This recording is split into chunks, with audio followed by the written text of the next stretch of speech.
Hello, everyone. Welcome. What a wonderful time we have to share. Oh, look at this.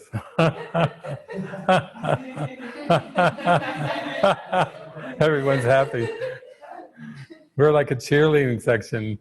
We're cheering along the awakening as we get closer and closer to. It's like in gymnastics, we're getting closer and closer to our dismount. Where we come springing off the whatever it is, trampoline, the beam, the whatever gymnasts are on, the rings of fear. We're ready to dismount the rings of fear and leap into the kingdom of heaven, our homecoming, our joy, our happiness.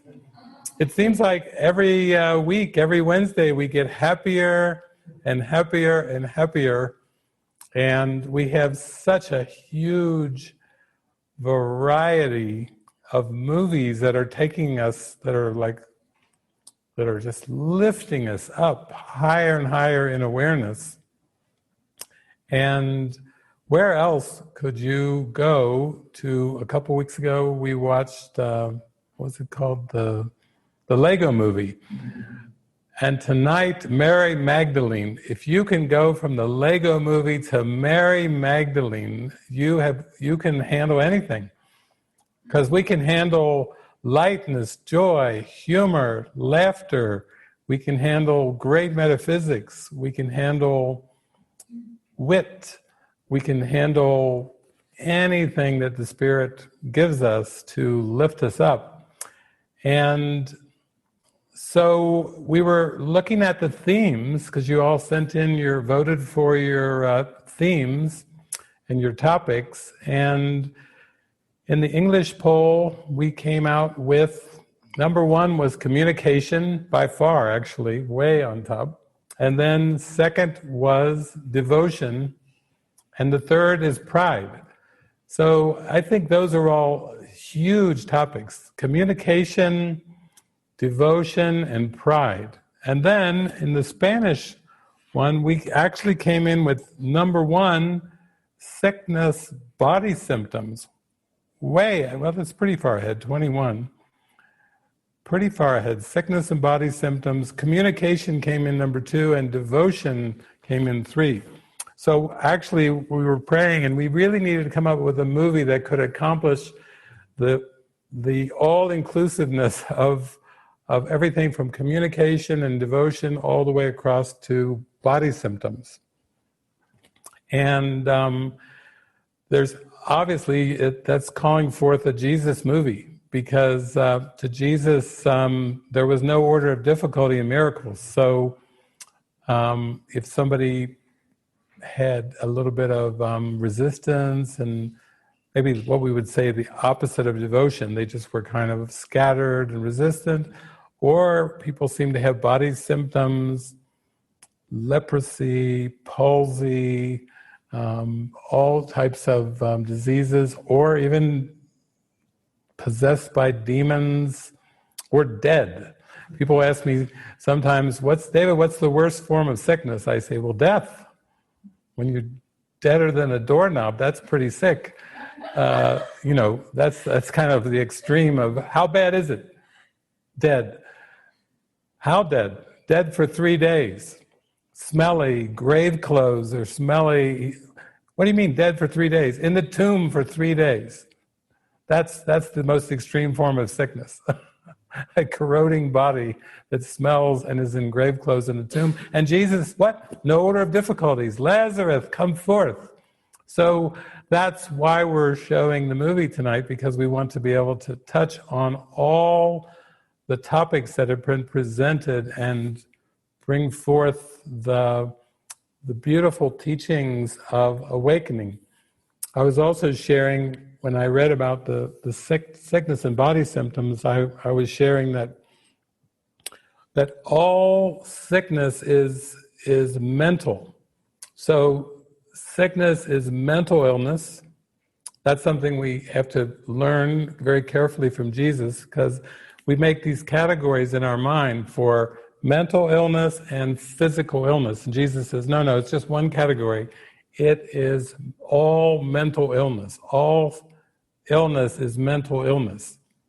And Jesus would even say, which I was sharing before the movie, that you probably aren't going to hear this very often on talk shows, but actually here on Wednesday night it's very appropriate, and with the movie tonight, Mary Magdalene, it's very appropriate. But death is a mental illness. Death is mental illness. That just came out of my mouth before the movie, and I was like, that's a good one. Now, I know you guys are going to put that on Facebook tomorrow, and I'm just going to get all kinds of flack from the rest of the planet. Death is mental illness. David Hoffman. But I do follow up. I do follow up with these things. I'm going to show the movie, and we'll go into this pretty deeply. But that's why we talk about mind training. That's why we say, watch your thoughts. Jesus says you are much too tolerant of mind wandering, and you do not watch your thoughts carefully enough. But if death is mental illness, if sickness is mental illness, if every single issue and problem and theme we'll ever face is all mental illness, then that's why we need a course in mind training. And of course, this coming month, we will have a required course. That's why it's a required course, because there's not a lot of courses that teach that death is mental illness. There's not a lot of courses that teach you can transcend every single issue ever, both physically, psychologically, through mind training and through clearing your mind.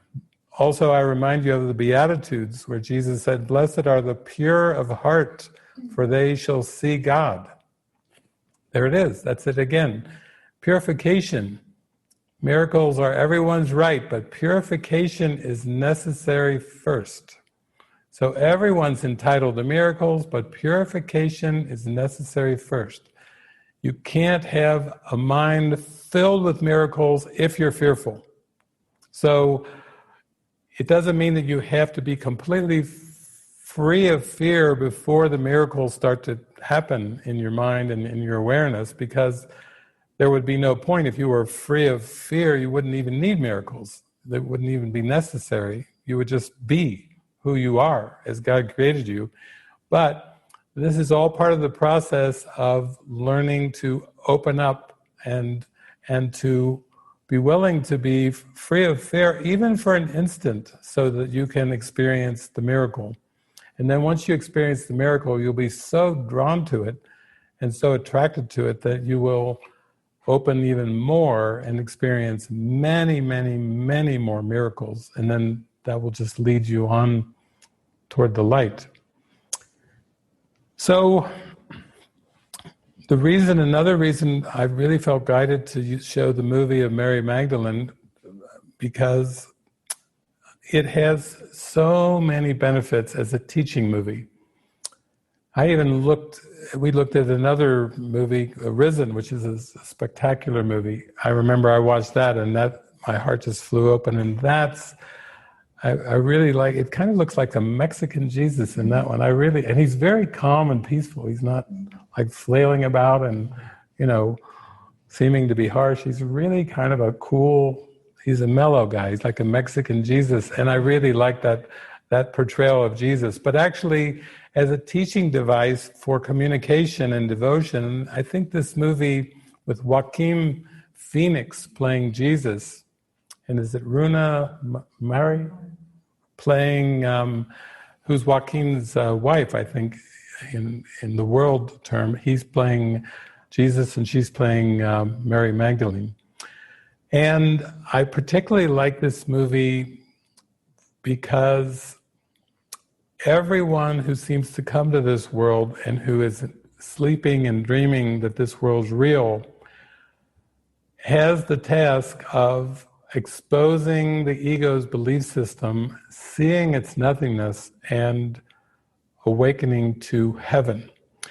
I did notice that when I was reading through chapter 4, the first section of chapter 4 today, I found some very, very interesting passages that were coming through. And basically, it was very important to start to realize that we're all here, we're teaching and learning, and that there was one point in the reading where basically Jesus was telling us that even those who are dreaming and doubt the reality of the dream, that doubting the reality of the dream, it really won't help you while you're dreaming, because the very idea that you're dreaming means that you believe that the world is real. That's what a dream is. When you go have a nighttime dream, it's very rare, unless some of you always have the exceptions. I'm a lucid dreamer, and I'm totally aware that I'm dreaming. If you're always a lucid dreamer, you probably don't even need to watch this movie tonight, because the point I'm making is if you still react while you're sleeping and dreaming, it means that you believe what you're reacting to is real. So even to study the Course and to go around and tell all your fundamentalist friends, this is a dream, they're like, yeah, right. And it's because even if you doubt what you're dreaming, it doesn't help you until you expose what's in your mind that is producing the dream. And that's why teaching and learning is, Jesus says, it's our greatest strength right now. So I want to talk a little bit about teaching and learning before we start the movie tonight, because this is such a rich movie in teaching and learning. Everyone who comes to Earth, who seems to come to Earth, basically believes that they have separated from God, and they are believing they're a human being, believing they're a person, a body. And we know that there's a lot of sharing of ideas that goes on planet Earth. If anybody's watched the internet, the news, talk shows, Facebook, Twitter, Instagram, on and on. There's a lot of sharing ideas. And what he tells us about this is a good teacher clarifies his own ideas and strengthens them by teaching them. So we're used to thinking of teachers and students, or teachers and pupils, as being distinctly different, because it seems as if the teacher knows more than the student, and the teacher knows more than the pupil. But actually what Jesus is telling us is it's actually the mind that is teaching, and it's based not only on the words that come forth through the body, but it's actually the thoughts in the mind that are doing the teaching. And there's two thought systems. There's not 3 or 4 or 100 or 700, 1,000. There's just two thought systems. One is the ego, and one is the Holy Spirit's. So this starts to simplify it. The mind is teaching every moment of every day, and there's only two thought systems, and therefore you're strengthening which thought system you believe in by which thought system you're teaching. And again, this doesn't just mean words. This is about thoughts, because what you do comes from what you think. So even the words that you speak through the body are originating in thoughts, as thoughts. So there's only two thought systems. You're teaching, you're strengthening one or the other, the ego or the Holy Spirit, in every moment. Here's another line. Teacher and pupil are alike in the learning process. They are in the same order of learning. What this means is that when we look at human beings, significantly, the teacher and the student are in the same level of same order of learning, and they are alike in the learning process. So everyone who seems to be here is both teaching and learning, and the teacher is not one who necessarily knows more than the student, and the student doesn't necessarily know less, because it's happening at the level of mind. You teach by your attitude. You teach by your state of mind. You teach by your thoughts. This is important because when we come through educational systems, we actually believe the teacher knows more than the student, knows more about history. Svava was telling me that she was questioning her dad at one point, her biological father, why do we have to learn history? Why is it important to learn history? And her dad said, oh, it's very important. You have to know what happened before. And I remember I used to ask that question sometimes too, like, why are we learning history? Is this really important? And they would say, David, you are doomed to repeat the same mistakes of the past unless you learn the past. Jesus says, paraphrasing, you're doomed to repeat the lessons of the past unless you learn the present moment, unless you learn the holy instant, unless you learn escape from error, you're doomed to repeat the past. That's what history is. It's the same error repeated over and over and over. My mother was a history teacher, but she's not tuned in tonight, is she? Marina and I were doing an online retreat, and then after it was over, she said, "Oh, my mom was there. There she is. She's still on the screen on Zoom. She's preoccupied with something else, but she's there." So, but Marina's mom and Marina, my mom, Evelyn, me, we're all in the same learning process, and we're in the same order of learning. We're in the same order of learning. The teacher is not superior to the student. The student is not inferior to the teacher. Now, you can see that not knowing this got us in a lot of problems. Because basically we ended up having authority issues with the teachers. And the teachers had authority issues with the students. Pay attention, pay attention. I don't know why I'm wasting my time in this classroom when you're messing around. Pay attention, No, the teacher and the student are in the same order, the same process in the same order. So we're teaching all the time, and it doesn't really have anything to do with roles. And that's one of the things I love about this movie, because we're going to get to see Jesus, and then we're going to get to see Mary Magdalene, and she starts to feel and experience his gentleness, his care, his wisdom. Even though back in the day, things haven't changed much in 2,000 years, there were very distinct sex role stereotypes for men and women, for husbands and wives, for sisters and brothers, in society, those were heavily reinforced roles. And then we were taught that there were teachers and students, and they were in different roles. But actually, what Jesus is teaching us here in the Course is, no, they're in the same learning process, and they are in the same order. In other words, Jesus says, teach only love, for that is what you are. The first time he said that in the book, I remember I looked at it and I thought, wow, teach only love, for that is what you are. But what preceded that line really got me, because what preceded that line was, this is the central teaching of the crucifixion. I was like, the crucifixion? This is the central level of the crucifixion? Teach only love, for that is what you are? Oh my gosh, I must not know what teaching is, because I kind of missed that one in the crucifixion. Teach only love, for that is what you are. Didn't quite get that in Bible school. Didn't get that when I went through my confirmation in Zion United Church of Christ. And then when I got into my 20s, people would say, well, about the crucifixion. I said, yeah. Well, it's part of the story. But then he says, the central teaching of the crucifixion was teach only love, for that is what you are. So it must have been all about attitude.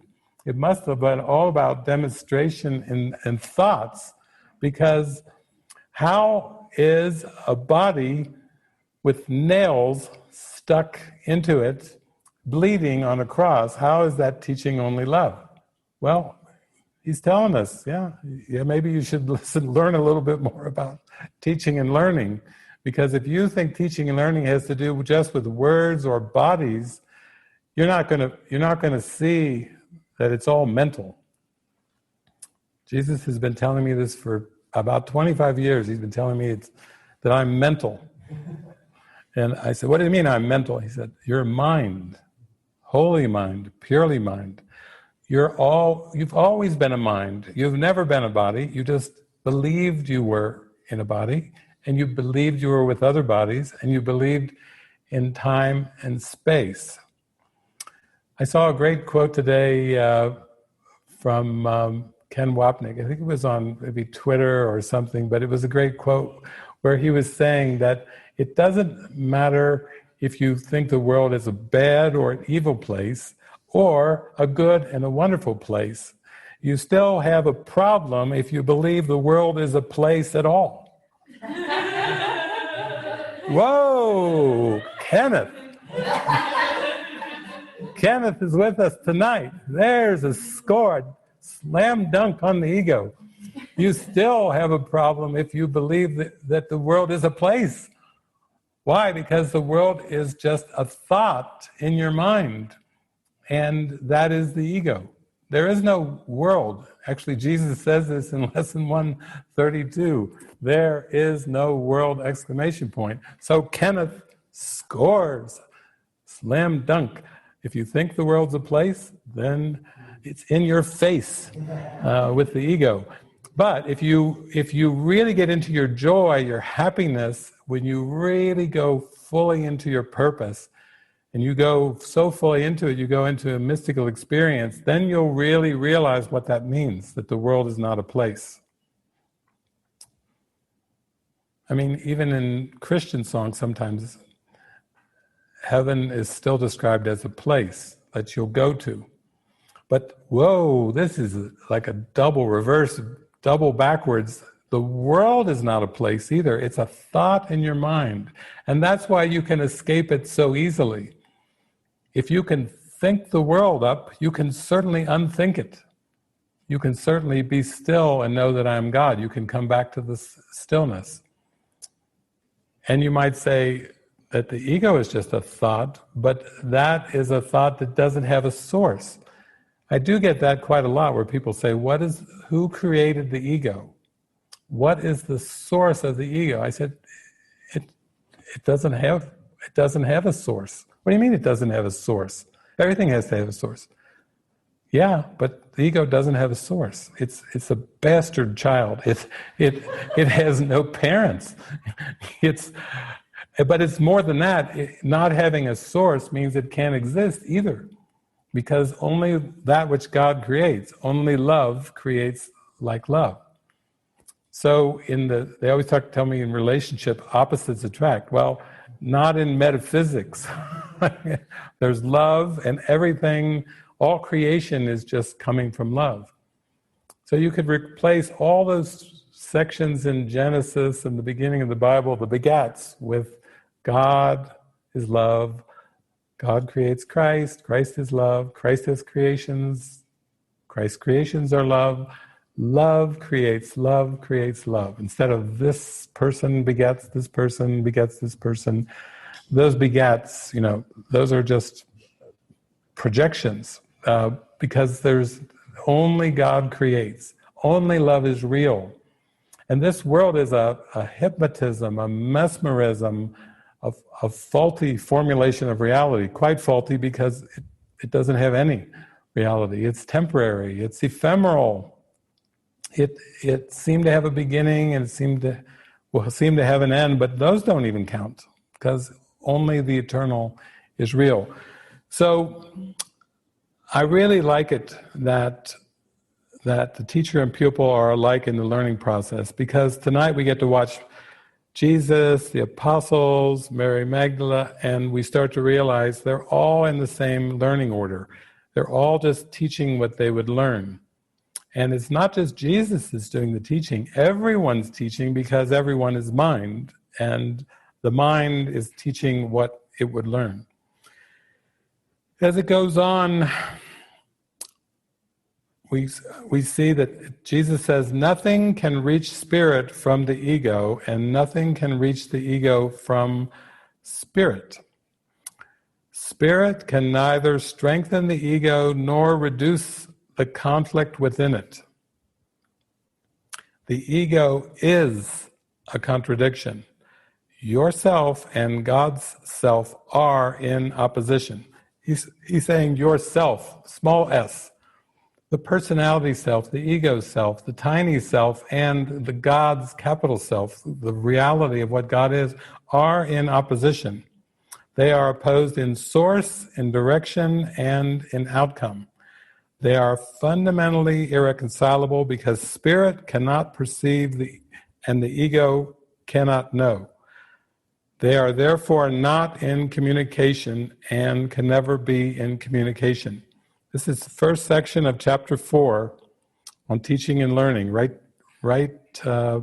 teaching and right learning. So what we're learning here is that the ego and the spirit don't have a meeting point, and therefore when he says teach only love, he means teach with your thoughts that you are spirit. Teach with your mind that you are spirit. Strengthen this idea in your mind in everything you think, say, and do. And that you can certainly see may mean you're going to not have a goal necessarily to be a productive citizen in the world or to contribute to the gross national product of your country. Instead, you're going to use your mind to teach spirit and learn that you are spirit and strengthen that in awareness, because that is what you are.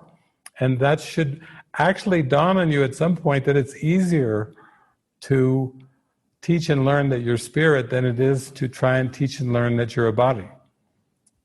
Talk about Sisyphus rolling the stone up the mountain. Trying to teach and learn that you're a body is like Sisyphus trying to roll the stone up the mountain. Spirit need not be taught, but the ego must be.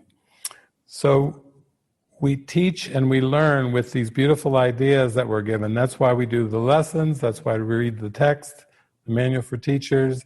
That's why we practice, because all of these things are really for our mind. And he says teaching and learning are your greatest strength now, because they enable you to change your mind and to help others to change theirs. People sometimes say, why are you even on the internet? What is a mystic? What does a mystic have doing on the internet? And why are all these people on the internet with you? What are you guys, just a bunch of fools, just liking and loving and sharing all these thoughts and everything? Here it is. Teaching and learning are your greatest strengths now, because they enable you to change your mind and help others to change theirs. And that's the key thing. He does say refusing to change your mind will not prove that the separation has not occurred. So if you want to stick with the old program, the past, and refuse to release the past and accept the holy instant, refusing to change your mind will not prove that the separation has not occurred. It's not like you're going to give a great sermon one day, and you're up behind the pulpit at your parents' church, and you go, God did not create the world. I am one with God. I am spirit, and there is no world. Don't expect applause from the audience, but also don't expect that you've just proven the world doesn't exist. It's the thought transformation, it's thinking with God that brings about the awakening. It's not words. Heaven is not reached through words, it's reached through prayer, the prayer of the heart, and the purification of the heart, and the transformation of consciousness away from ego thoughts to thinking with the Holy Spirit and going into the happy dream and the real world. Now, this is the basis of the movie here. This is the thing, because a lot of times, has any of you ever said to yourself, I really want to heal and be happy, but I'm just not doing enough. Has anybody ever said that? I'm just not doing enough. Well, I've got some good news for you tonight, because Jesus has some pretty strong words for not being hard on yourself for not doing enough. And sometimes you look at people and you think, look what they're doing. I'm not doing what they're doing, or I'm not doing enough. This is what Jesus says. Your worth is not established by teaching or learning. Your worth is established by God. As long as you dispute this, everything you do will be fearful, particularly any situation that lends itself to the belief in superiority and inferiority. In other words, the whole point is to teach from perfect equality. It's to teach from the humbleness of perfect equality and see that there's no one ahead, no one behind, there's no higher, there's no lower, and there are no doers and those who refuse to do. There are no type A spirits. Neither are any lazy spirits. There's neither. There's no type A, do, or lazy spirits. No, there's no such thing. So basically, Jesus is saying that he also says teachers must be patient and repeat their lessons until they are learned. Jesus says, I am willing to do this because I have no right to set your learning limits for you. Okay, Jesus doesn't want to set learning limits. He's just saying, I love you, I trust you, and I know who you are. And you don't have to do something to reach heaven. And you don't have to not do something to reach heaven. It's a state of mind, and it comes from the purification of your thoughts, from teaching only love. And then he repeats himself. Before he said, your worth is not established by teaching or learning. Your worth is established by God. Then he says, again, he uses the word again. I'll put the finger in for Jesus. Again, nothing you do or think or wish or make is necessary to establish your worth. This point is not debatable except in delusions. So Jesus has given us the keys to the kingdom. He says, you are pure love, and nothing that you do or think or wish or make is necessary to establish your worth. The worth cannot be assailed. You cannot lose your birthright as the Christ. You cannot lose your birthright as love. And the only way that you can believe that you could lose your worth, you could have a lack of worth, would have to be to believe in the ego, which again does not have a source. So you can choose to believe in a belief system that has no creator. That can be your focus. Or you can choose to accept that your worth is spectacularly perfect and always has, and it's inviolate. It cannot be tarnished. It cannot be disturbed. It cannot be taken away. That has to be the most comforting thought, that your worth is established by God, and nothing you do or think or wish or make is necessary to establish your worth. This is like the keys to the kingdom. It's like saying, go for your joy, go for your happiness, follow your inspiration. Like Joseph Campbell said, follow your bliss. These lines support Joseph Campbell's follow your bliss. Jesus is giving 100% backing to Joseph Campbell's teaching of follow your bliss, without any exceptions. And that means that we can learn through happy lessons. Our lessons toward the atonement and towards heaven should be happy lessons. We aren't going to be learning what we need to be learning if we're teaching out of fear or guilt or pain or shame. Those kind of lessons don't lead us back. In fact, Jesus says in the Course, he says the Holy Spirit needs happy learners.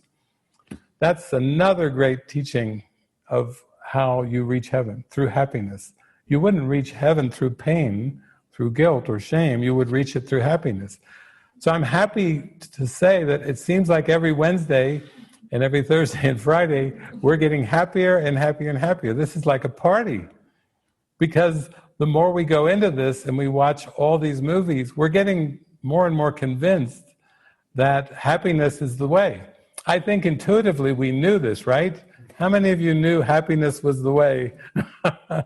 I mean, it didn't seem that way maybe at times, but there's something intuitively that told us that the lessons come much faster in happiness, and that the final lesson must be one giant happy lesson that has no opposite. It's like it has no opposite, nothing to oppose it.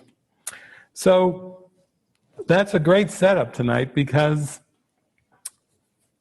Jesus is going to be teaching what he would learn, and as he awoke and accepted the atonement, this was not something that he did on the cross. I know some of you have watched, what was the movie, The Last Temptation of Christ? Did anybody ever see that movie where he's on the cross and he's suffering on the cross, and then he starts to have these fantasies and visions while he's on the cross? No.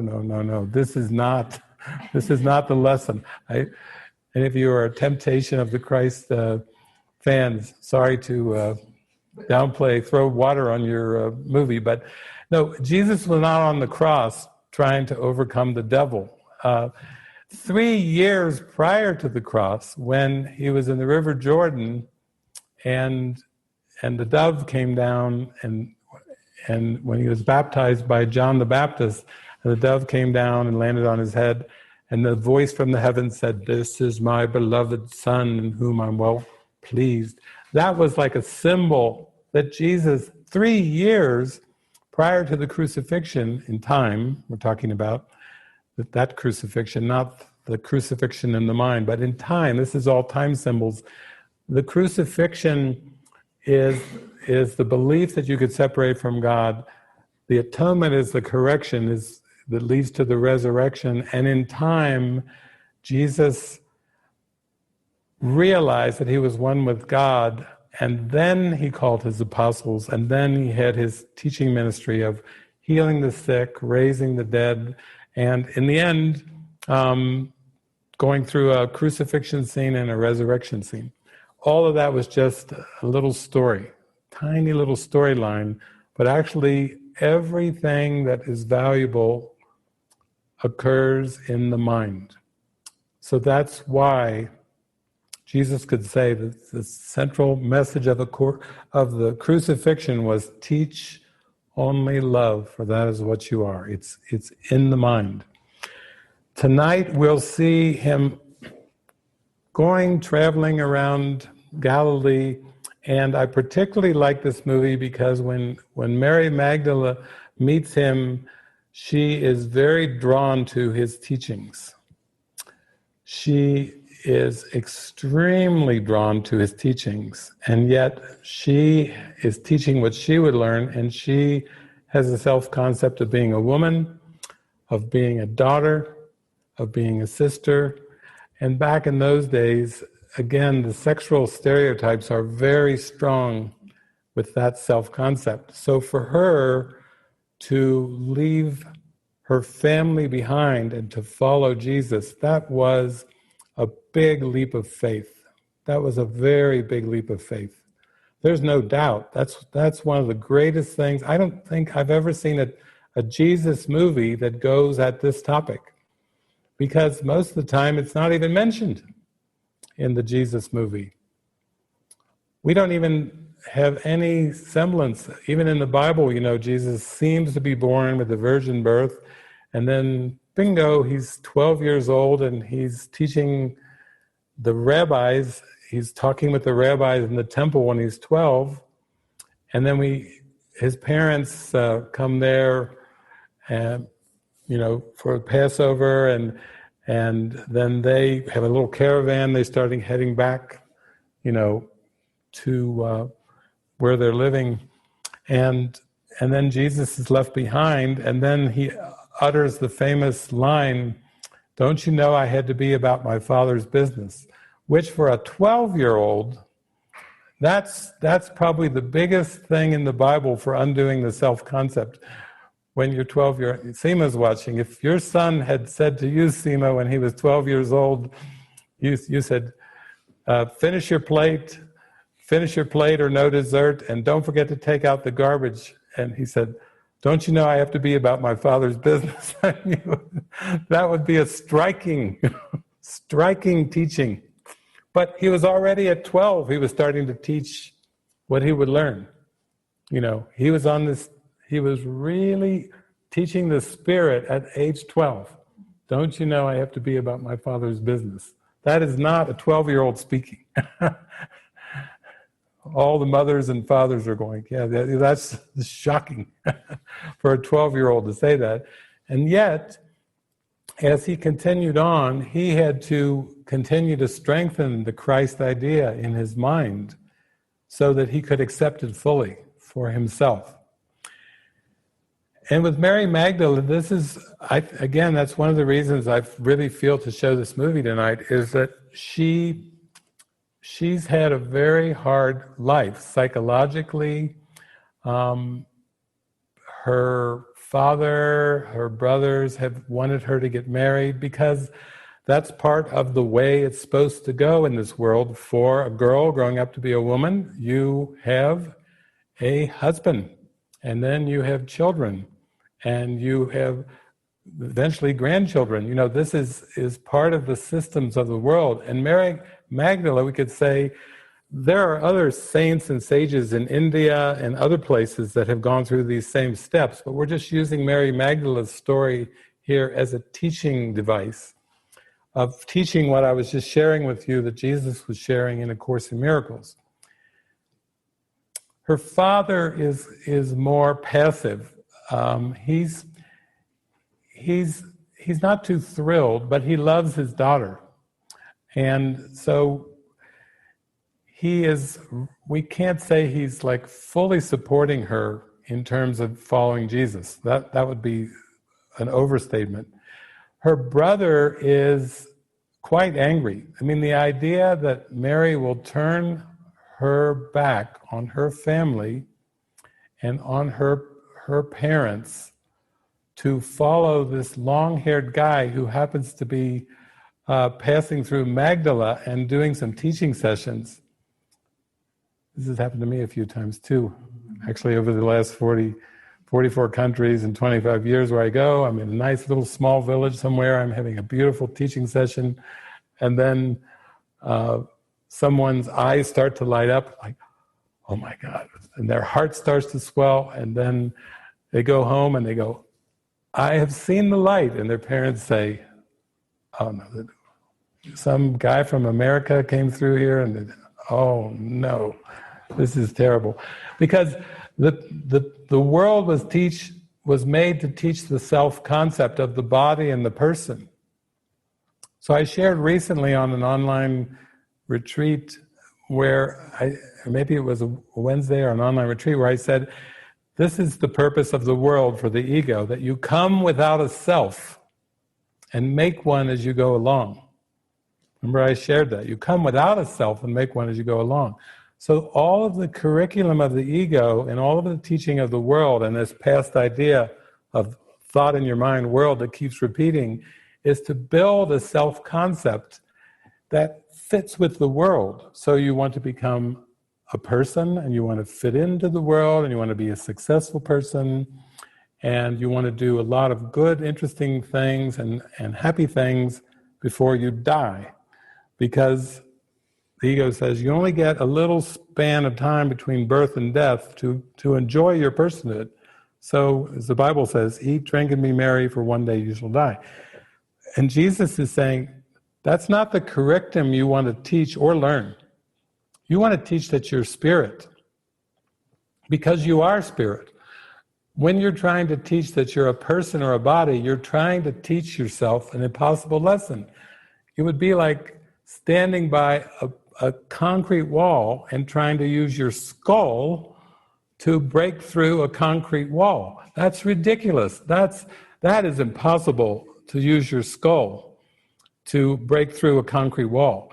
And it's just as impossible to teach and learn that you're a body. Because if you're trying to learn that you're a body, you're trying to learn an impossible lesson, because God didn't create you and I, all of us, as a body. We were created as spirit, and we remain as spirit. So we're having an amnesia problem going on here, a little amnesia of heaven, and we're trying to teach and learn, and then the ego projects out this world of all these other bodies, and isn't it amazing that the 7 billion bodies are mostly trying to act out the ego's curriculum? Talk about persuasion. Now, if you think you're a minority already, a minority in some way, you should try teaching that you're spirit in a world that was made to teach you that you're a body. Talk about minority report. How are we doing today? Well, I was going along with my happy self, and then I got pulled over by the cops and questioned and this, and the cops seemed to act like I was a body.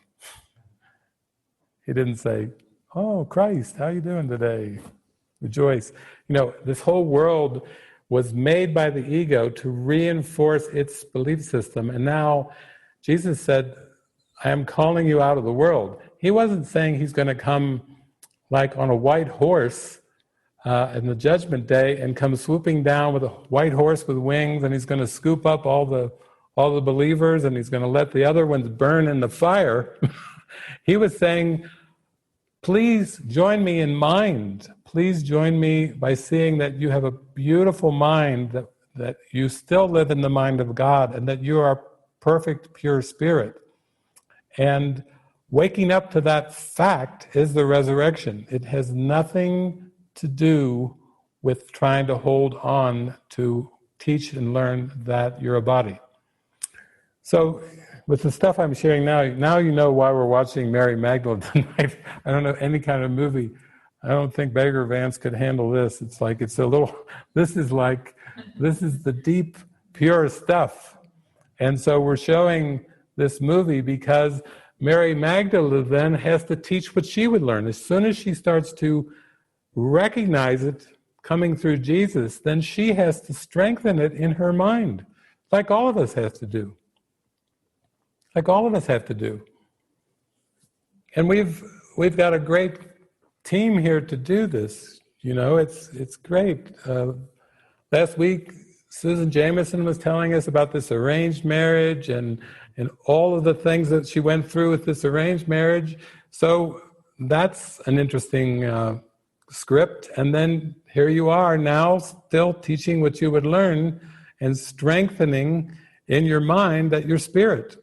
And so that's beautiful. And Seema's here, Dr. Seema. She had taught and learned that she was a medical physician, but now, with Mary Magdalene's help, with the Magdalene leading the way, she's teaching what she would learn, and it's definitely metaphysical. It's definitely transcending the physical, because it's spirit, it's light.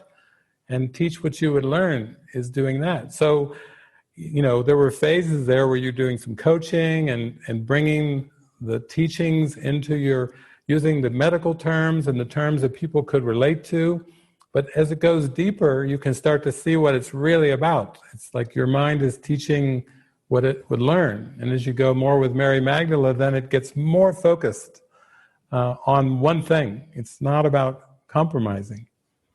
And Helena Elias is here. There's Helena. She's got 3 beautiful little boys and a beautiful husband, Danny. And there she is, though, in Vancouver, teaching what she would learn. And this kind of thing tonight will just be helpful too, because it's always strengthening. We need support, reminders to teach what we would learn and realize the centrality of that. So this is covering the whole gamut of things. This movie is just so helpful. So I'm sure the 3 of you might have some interesting insights for all of us and for each other in this as we go along. So we're ready to roll it now. We're ready to watch this movie. And also I want you to pay attention too, is because the apostles, they're all teaching what they would learn. And the apostles, the 12 that are following, they have their own fears, their own doubts, their own concerns. We know Judas went through lots of fearful thoughts. And this movie, I think, again, is very good. One of the best movies I've seen at showing that Judas's self-concept was basically based on Jesus being a personal teacher, a personal Lord and Savior, and basically he believed that Jesus would rule the earth. A lot of the apostles did too. A lot of people actually believed Jesus, the Messiah, would come along in the Jewish tradition, the Judaic tradition, and would basically be the Savior and would free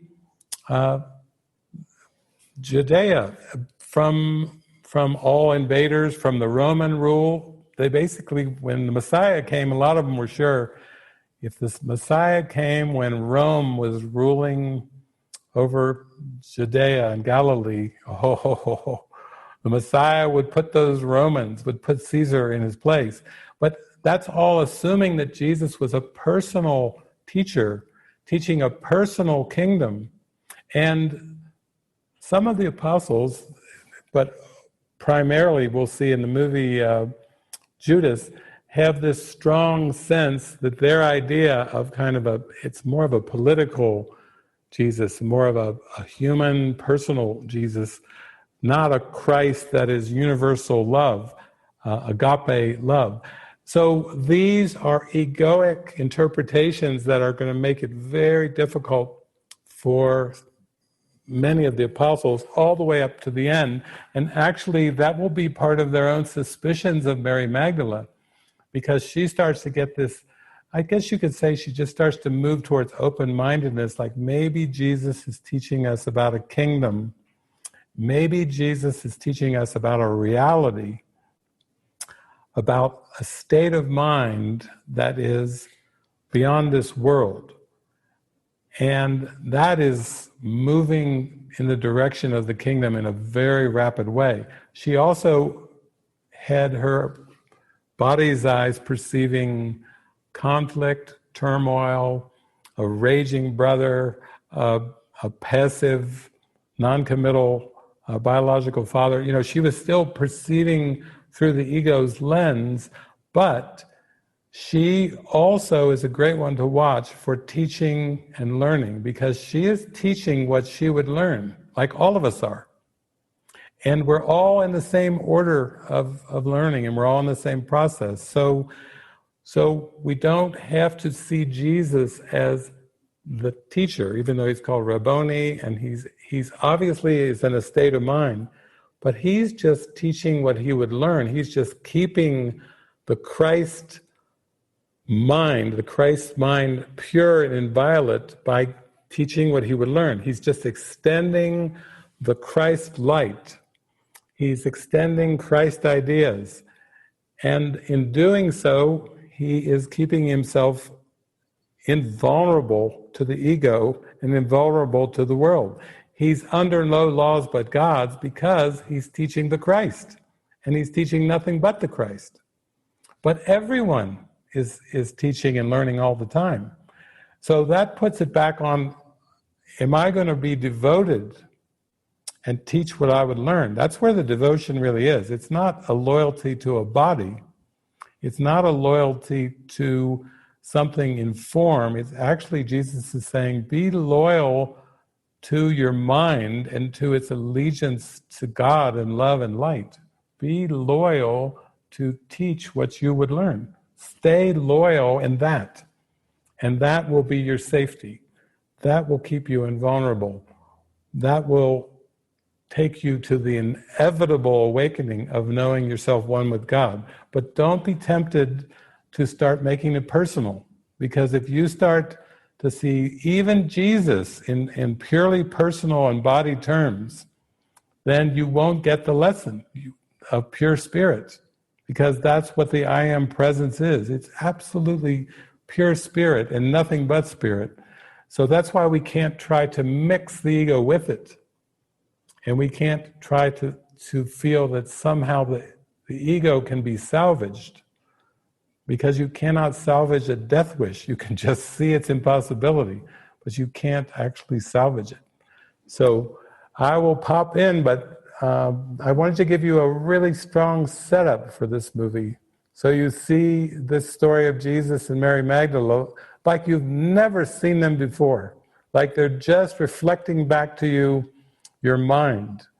And they're with us right now. They're just cheering us all on, you know. They're cheering us on. Wednesday night, Thursday night, Friday night, these are our 3 things. Maybe that will replace Easter in the future years. So we're going to move it from Good Friday, Saturday, and Sunday to Wednesday night, happy resurrection party. Thursday, it continues, and Friday with Latin America let's blow the lid off of it. You know, we may start a new tradition here. And I don't know what they'll call it, but they should call it joy, you know, because that's what we're doing. So enjoy the movie, and I'll pop in and see you soon. This is Judaism at the time of Mary Magdalene and of Jesus. Roman occupation, as it said at the beginning, there's a lot of unrest.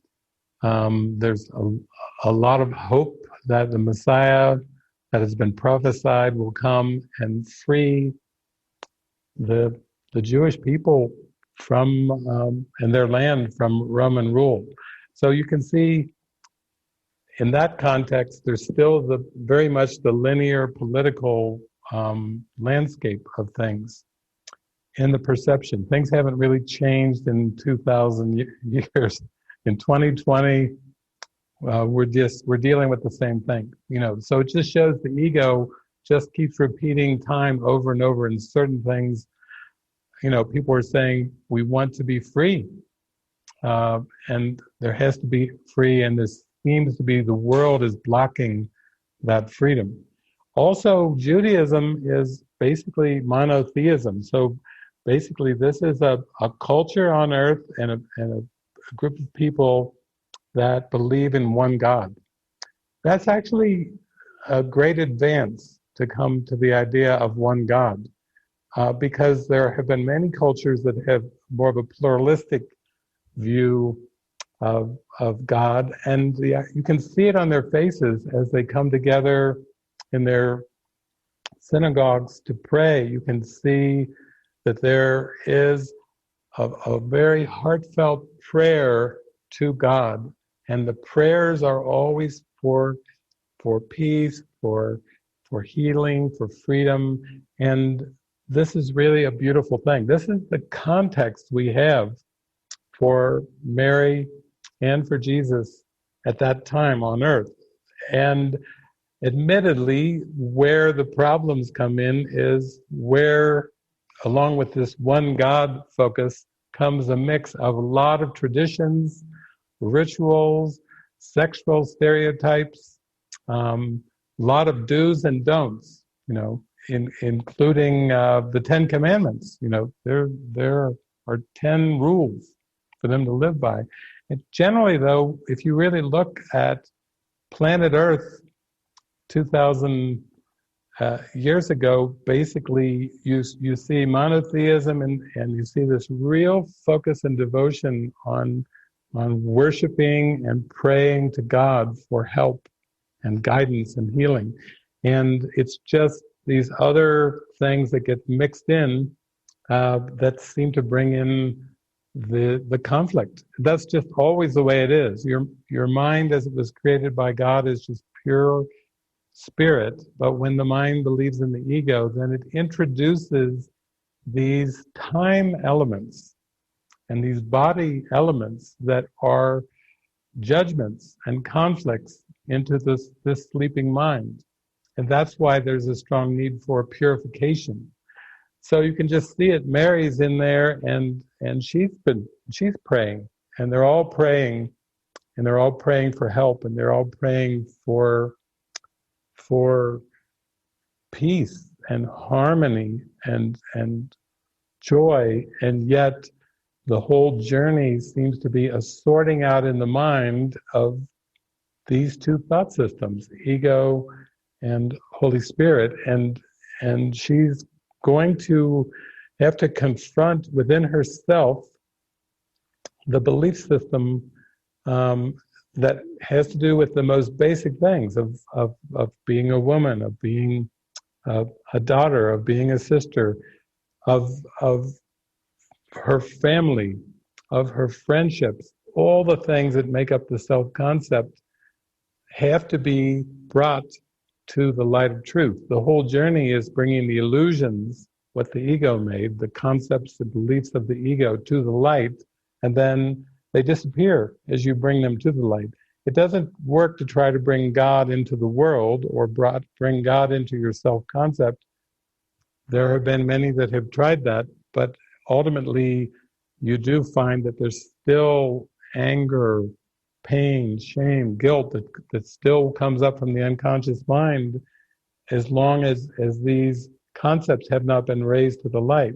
So we've got a great context there for this story. It's like just a beautiful context for going through the things that have to be gone through for this beautiful purification. So this is great. This is a scene from 2,000 years ago, and yet it never changes. You know, the ways of the world and the ways of spirit don't mix at all. They don't even have a meeting point. Jesus tells us in the same section there, chapter 4, the first section, that the spirit does not communicate with the ego, and the ego does not communicate with the spirit. They can't communicate. One is eternal life and one is a death wish, and they've got no conversation going. There is no communication between the spirit and the ego. The spirit cannot reform the ego. The ego cannot be reformed. The ego can be taught, it can teach and it can learn, so it can seem to shift and change in consciousness, but the whole point of expanding or opening, of mind training and expanding your consciousness is just to realize that you aren't consciousness. That Jesus tells us in the Course, consciousness is the domain of the ego, and he tells us over and over, you are as God created you. You are not an ego. And what he's really telling us is you are not even a part of consciousness, what seems to be consciousness with this world. That you can train your consciousness, but still the only point of that is to let go of the ego entirely and embrace yourself as you were created by God, to embrace spirit. That's why I was saying when we say teach only love, for that is what you are, teach only spirit, for that is what you are, the two, spirit and ego, are not reconcilable. They do not meet, they do not communicate. In fact, Jesus says, that which is born of the flesh is flesh, that which is born of the spirit is spirit.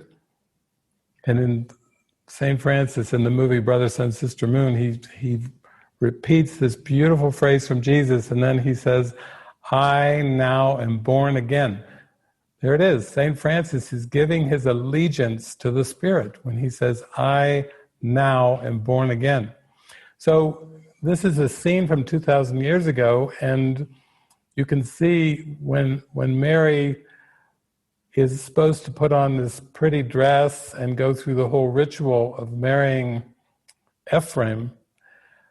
She's there. He is at the same dinner around the fire, and all the talk is, okay, Ephraim, you two are to have many children, and all this and this. And then there's a bowl of olives, you see, and when she puts her hand in the bowl of olives, and Ephraim has his hand in there too, she pulls it back.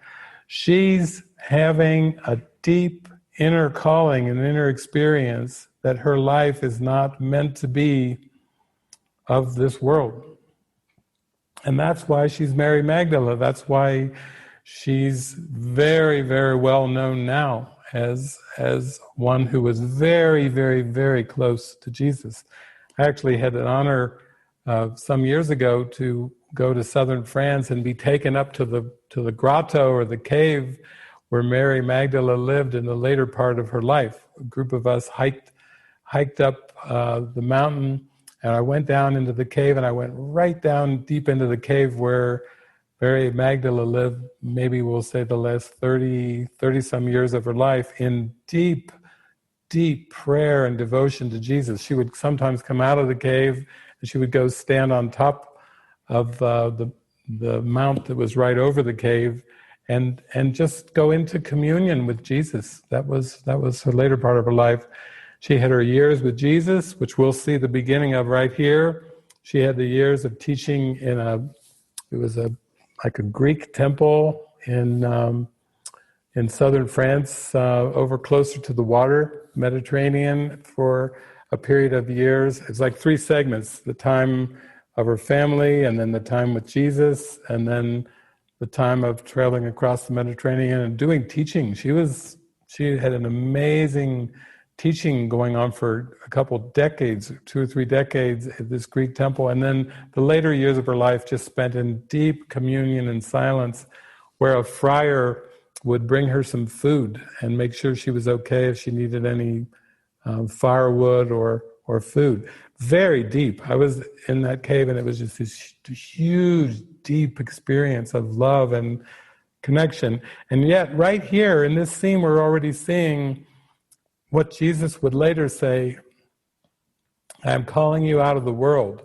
So even though she hasn't even met Jesus yet, that Spirit, that Holy Spirit in her, even having not met Jesus, is already activating. Her wake-up call is starting very strong. And you can only imagine that because women can only pray, like her brother was telling her, women just pray at the home and they pray at the service in the synagogue. So they're even restricted to when they can pray in terms of praying like what looks like prayer. I mean, of course, we can always pray anytime we want, but I mean, you can see how far the restrictions go in terms of the culture. Her brother telling her, yeah, if I want me to shave your head and bind your breast and then make you look like a man, so then you can pray anytime you want. You see, there it is right there. That is, again, taking something as precious as prayer, which is our medium of miracles, our connection with Source, our connection with God, and trying to relegate it to certain times that people can pray and not pray. That's an example of this personal nature of the ego that's trying to always put all kinds of divisions, rules, regulations, control, manipulation onto something that was meant to free us from control and manipulation. It wasn't meant to be used as a means to perpetuate it. It was meant to free us from these crazy beliefs of control and manipulation. So right away, I think her running off, to pray, and then as she prays and prays very fervently, you can see the rabbi comes in, let me help you. And basically what the help is telling her family. Well, that's really helpful for her situation right now. She needs help from inside. She needs help from the Spirit. And because the whole system is predicated, even theism, even theology is mixed in with these egoic concepts and ideas that cover over the oneness, the actual oneness of the presence of the I Am spirit, then this is where the sorting begins. So I'm glad we're seeing this because, really, if we're all teaching on the same order of teaching and we're all teaching in the same process of teaching, this is where the calling of the Spirit comes for Mary to say, you need to teach in alignment with the one God. And all of us get that same call, whether we seem to be in families, partnerships, whether we seem to be in cultures, communities. It doesn't matter what the configuration looks like. When the calling comes, it's so important to answer that call. And you can see it on her face. She sees this is really important. She comes right out and says, the thing that's unspeakable back in those days, to come out and say, my life is not meant to be a wife. When the idea back in those days in the culture is that women have to be wives, mothers, so on and so forth. There's a whole future tied into that concept that's all expected, heavily expected. So for her to say, my life, I'm not cut out to be that, that's when you hear the brother coming in and you hear the cry go out, shame. That's what the ego thinks about the calling. Shame. Because to the ego, the guiltless are guilty. There is no innocence. So if you break the rules, you break the ego's rules. Shame.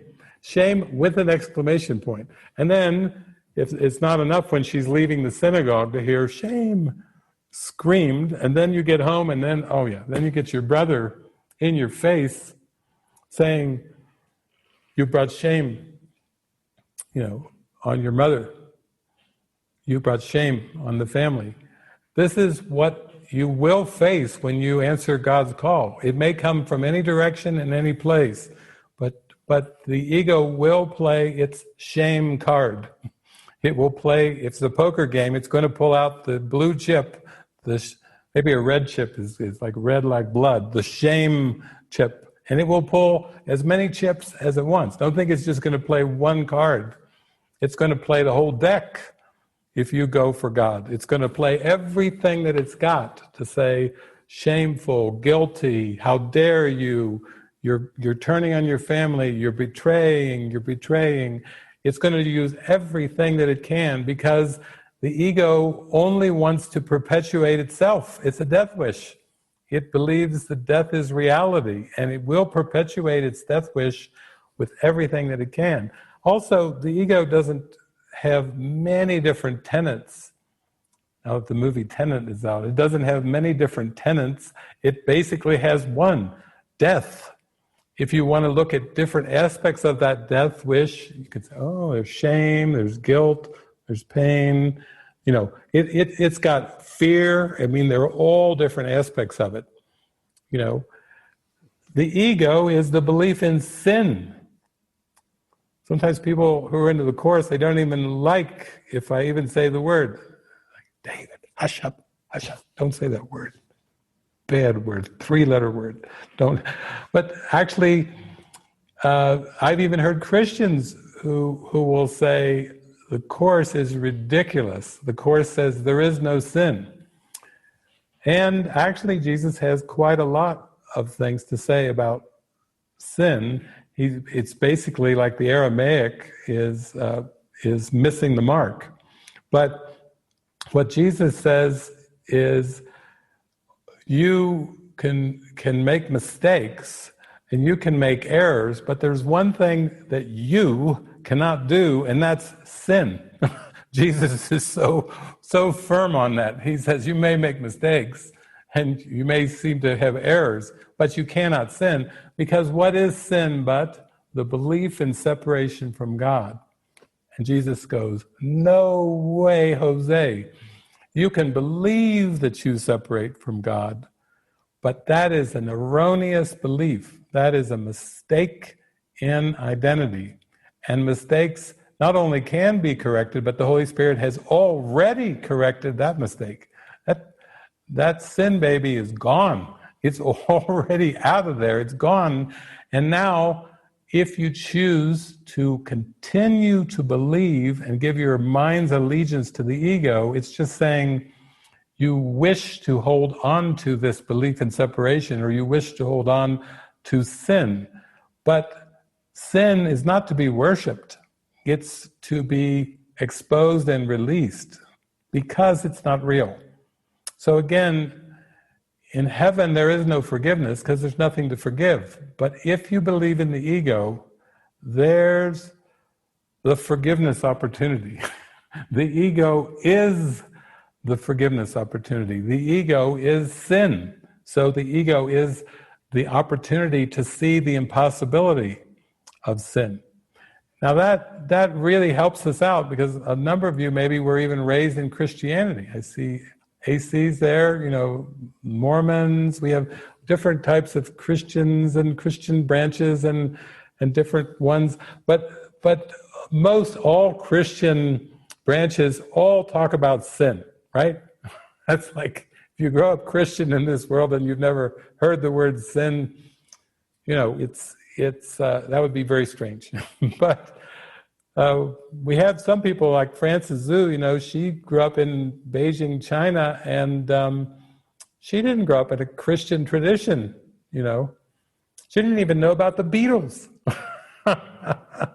Now there's a starting point to come in, but she grew up in a family that valued education and basically were atheistic, but basically valued learning and education and upward mobility and material success and education, intelligence, skills and abilities. Still, everything that's conceptual, that's learned in this world, is still coming from the ego belief system.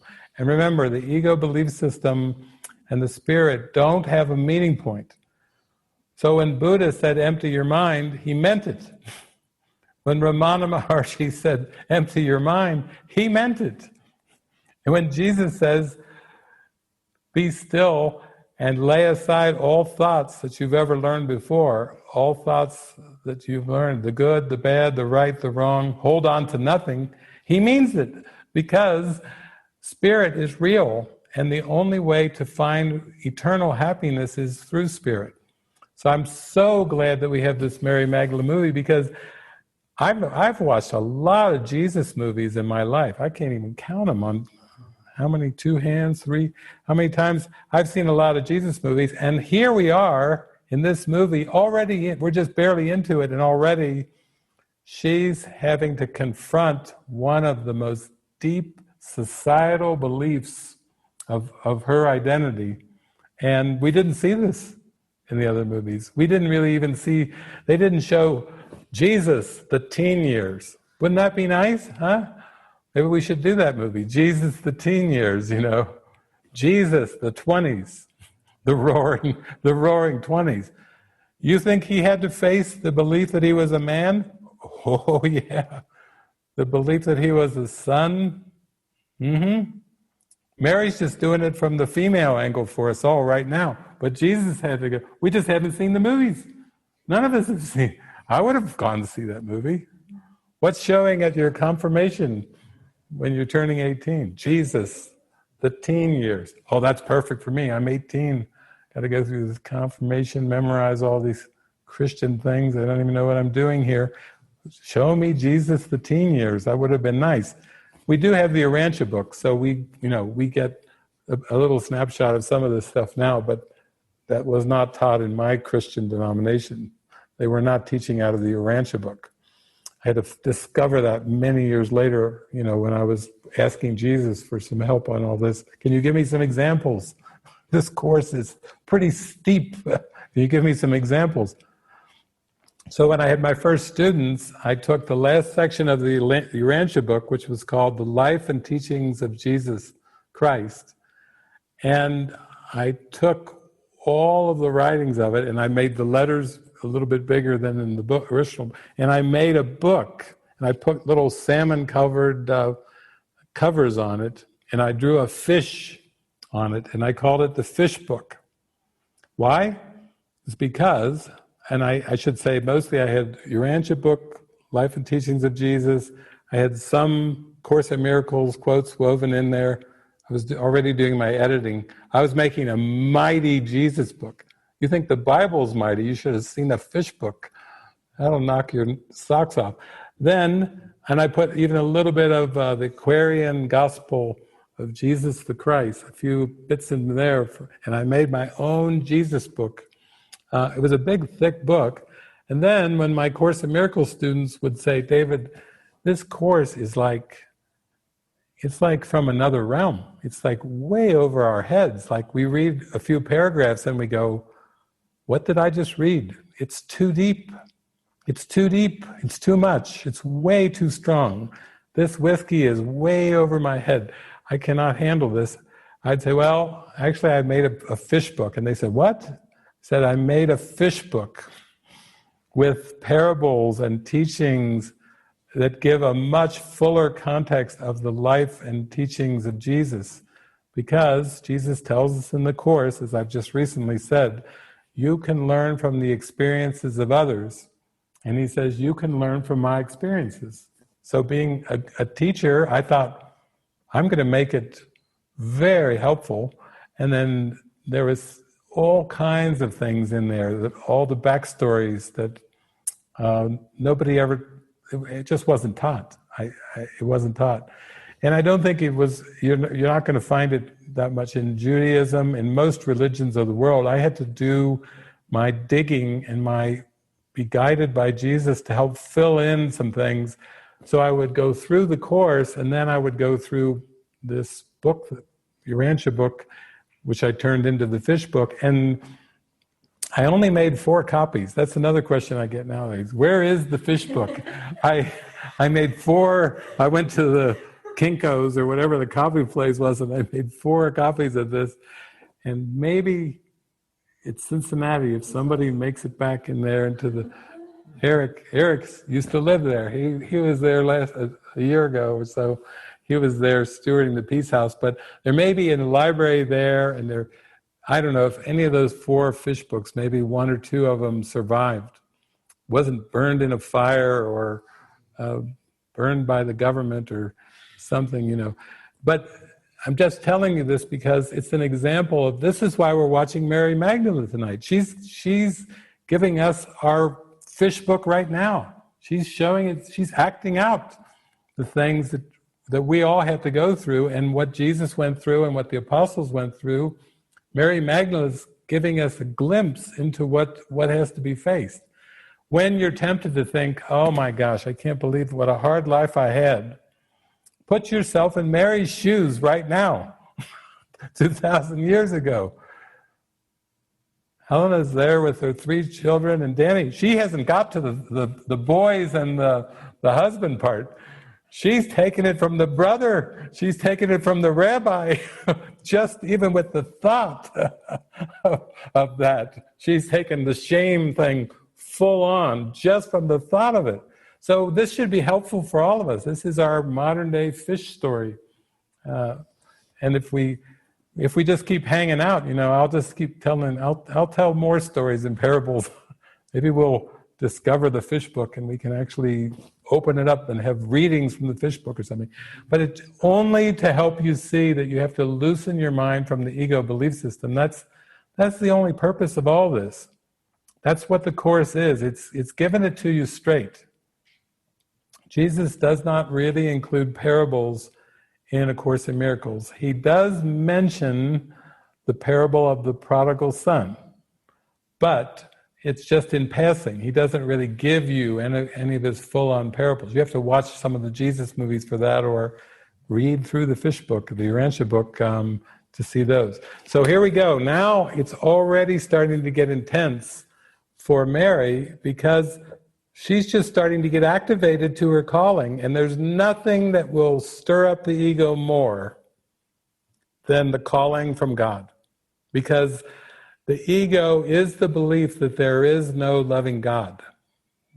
Make no mistake, that is the ego's belief. It's its core teaching, that there is no loving God. There is no divine love, and there is no eternity, and its whole teaching is that you left God and you can never go back, or you'll be punished, or you'll be struck dead. That's basically the ego's teaching, that you've done something terrible and there's no way back. You better make the best of it on earth, because the ego is saying that door is shut. And Jesus is saying, no, I am at that door. And I have that door open. In fact, he put his foot in the doorway. So the door won't even close now. He's got his foot there. And he says, as long as I'm here at the door can never be shut. And then he happens to add, and I live forever. He puts a strong punctuation there. He's got his foot in the door, and he said, and he even says, I share your illusion for a while, for teaching purposes. In other words, that's just a metaphor. Of course, the Christ is one with God. But Jesus is basically saying, oh, I'm here for you. Just like Mary was there when the woman was going through that very difficult birth at the beginning of the movie. She just kept saying, just look him in the eyes. That's Jesus. He's like right there with us saying, oh, I'm here. I'm definitely here. And as long as I live, the door back to heaven can't be shut. And I live forever. So this is why when people give their heart to Jesus and give everything over to Jesus, it's because something deep down inside knows that he's right there at the gate. And he is encouraging us to move through that gate. And he is going to guide us and direct us very specifically to come to and through that gate. And that doorway will never be shut. No one can shut that door. So we're on the adventure now with Mary. Let's see how she handles this.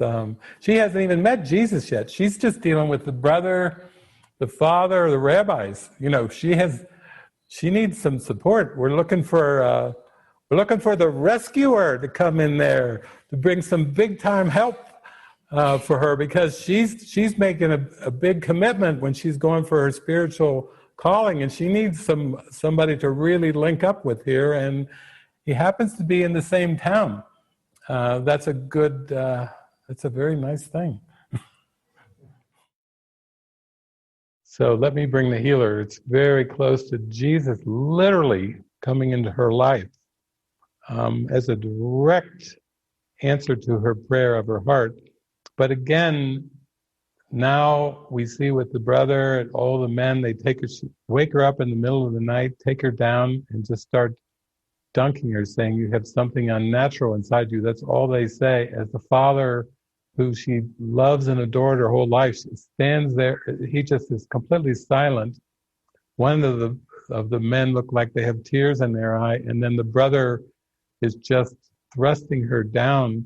And it just brings to mind, again, I just can't emphasize enough that the ego and the spirit don't have any communication. Don't look for a meeting point. One is a death wish and one is eternal life, and they don't meet.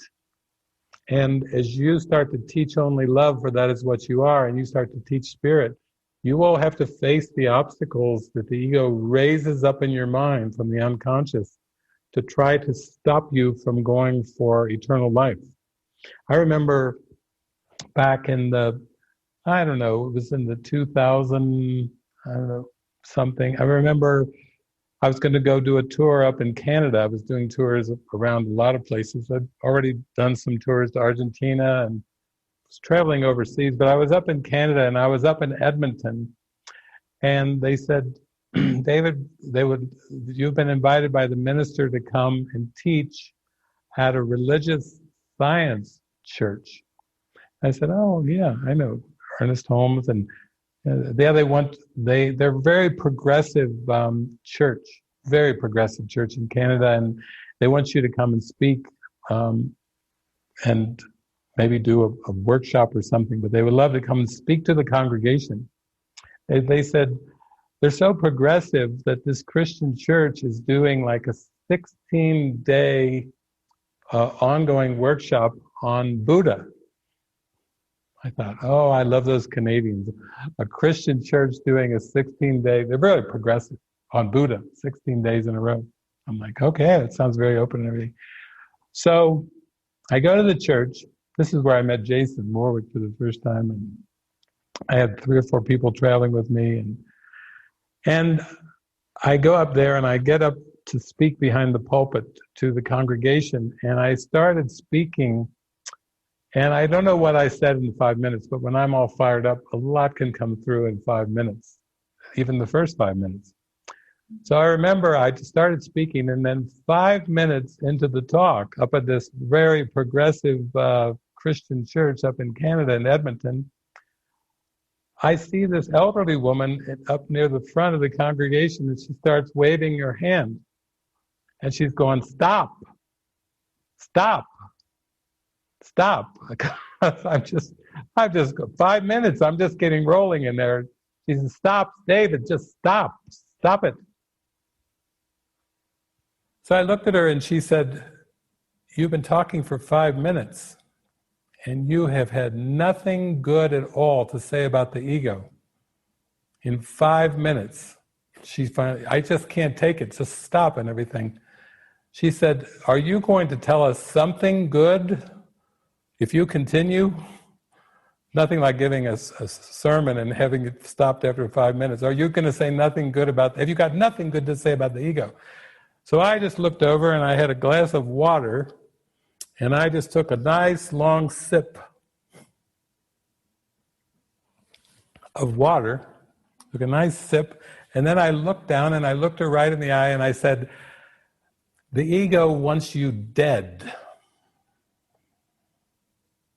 And then I continued on for another 2 hours because I had a lot of important things to share.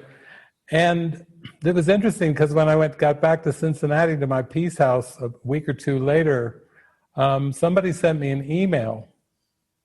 And I think I talked so much about God and how you could reach God directly and you could reach God in your own heart and you didn't really need all kinds of different theologies and tools and steps and all these other things. Apparently, I gave such a talk on direct access to God that they said they were going to invite another Course in Miracles teacher, Robert Perry, to go there, but they decided not to invite Robert because of the controversial nature of the Course in Miracles teacher that had already come there. And I thought, oh my gosh, now Robert's not getting invited because I happen to let too much truth come out of my mouth at this progressive Canadian church up in Edmonton, Religious Science. And so they said it was so controversial that church attendance dropped like 25%, 25 or 30% after I was there. I thought, well, they're studying the life of the Buddha, and then I come in there with some good old Course in Miracles wisdom, and the church attendance dropped.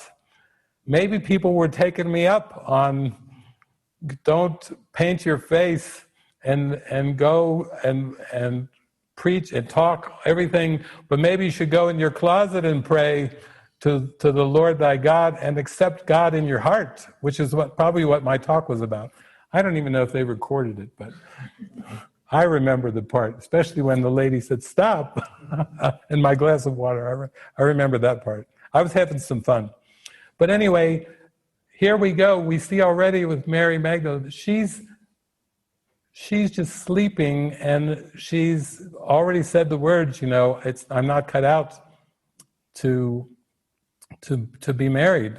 And just by saying I'm not cut out to be married, wow, the ego has mustered all of its forces to shut her down.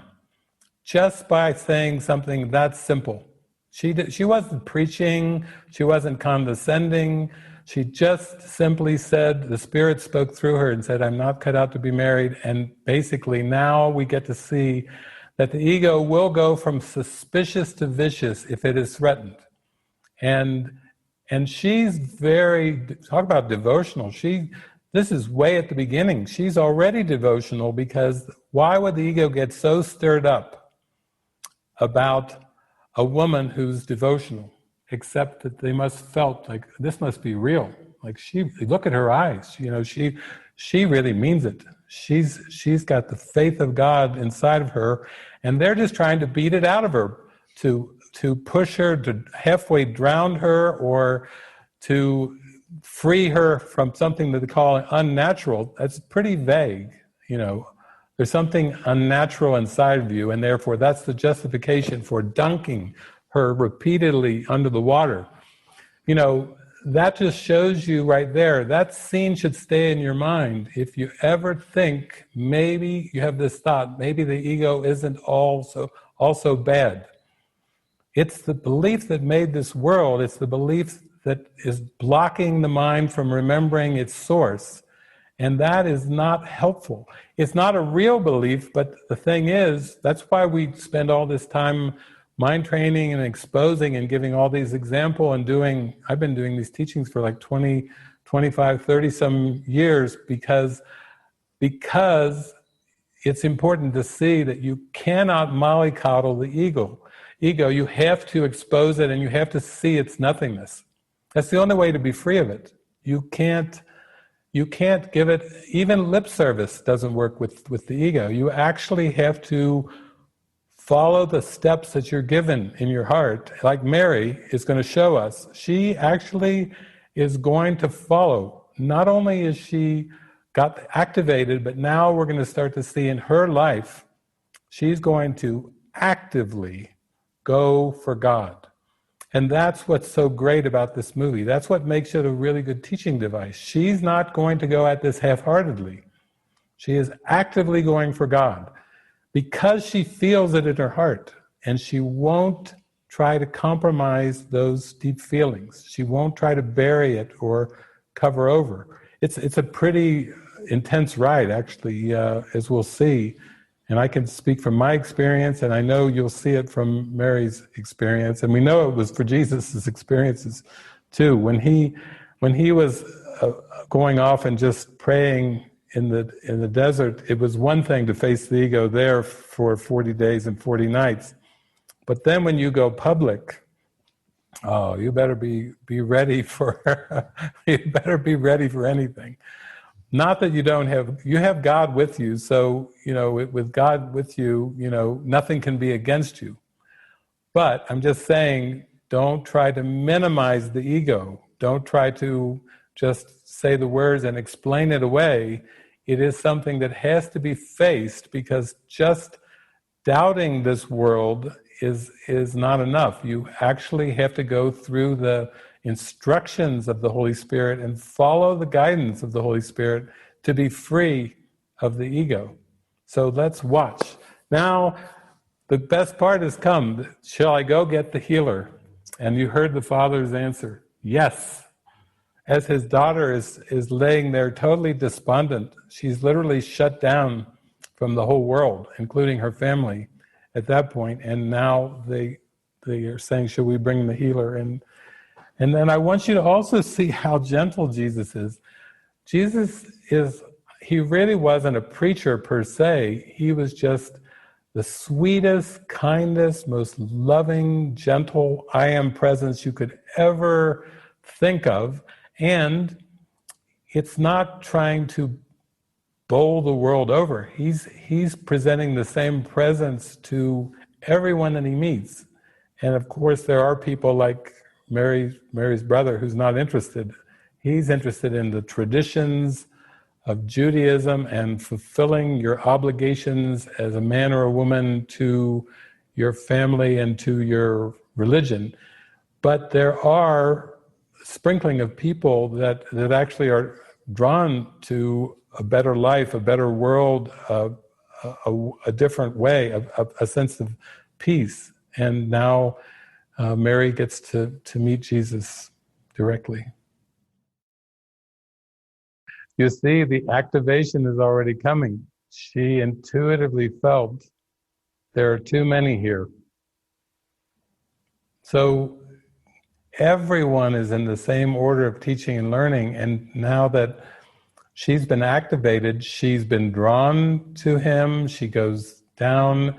that took a lot of courage actually to go down with a bunch of men on right by the water where she just had been dunked, was it the night or two before, and to go right down there where they were doing a similar kind of baptism thing with mostly men down there, and yet she was drawn almost like deeply, magnetically, almost drawn to the whole thing, because she's already said yes.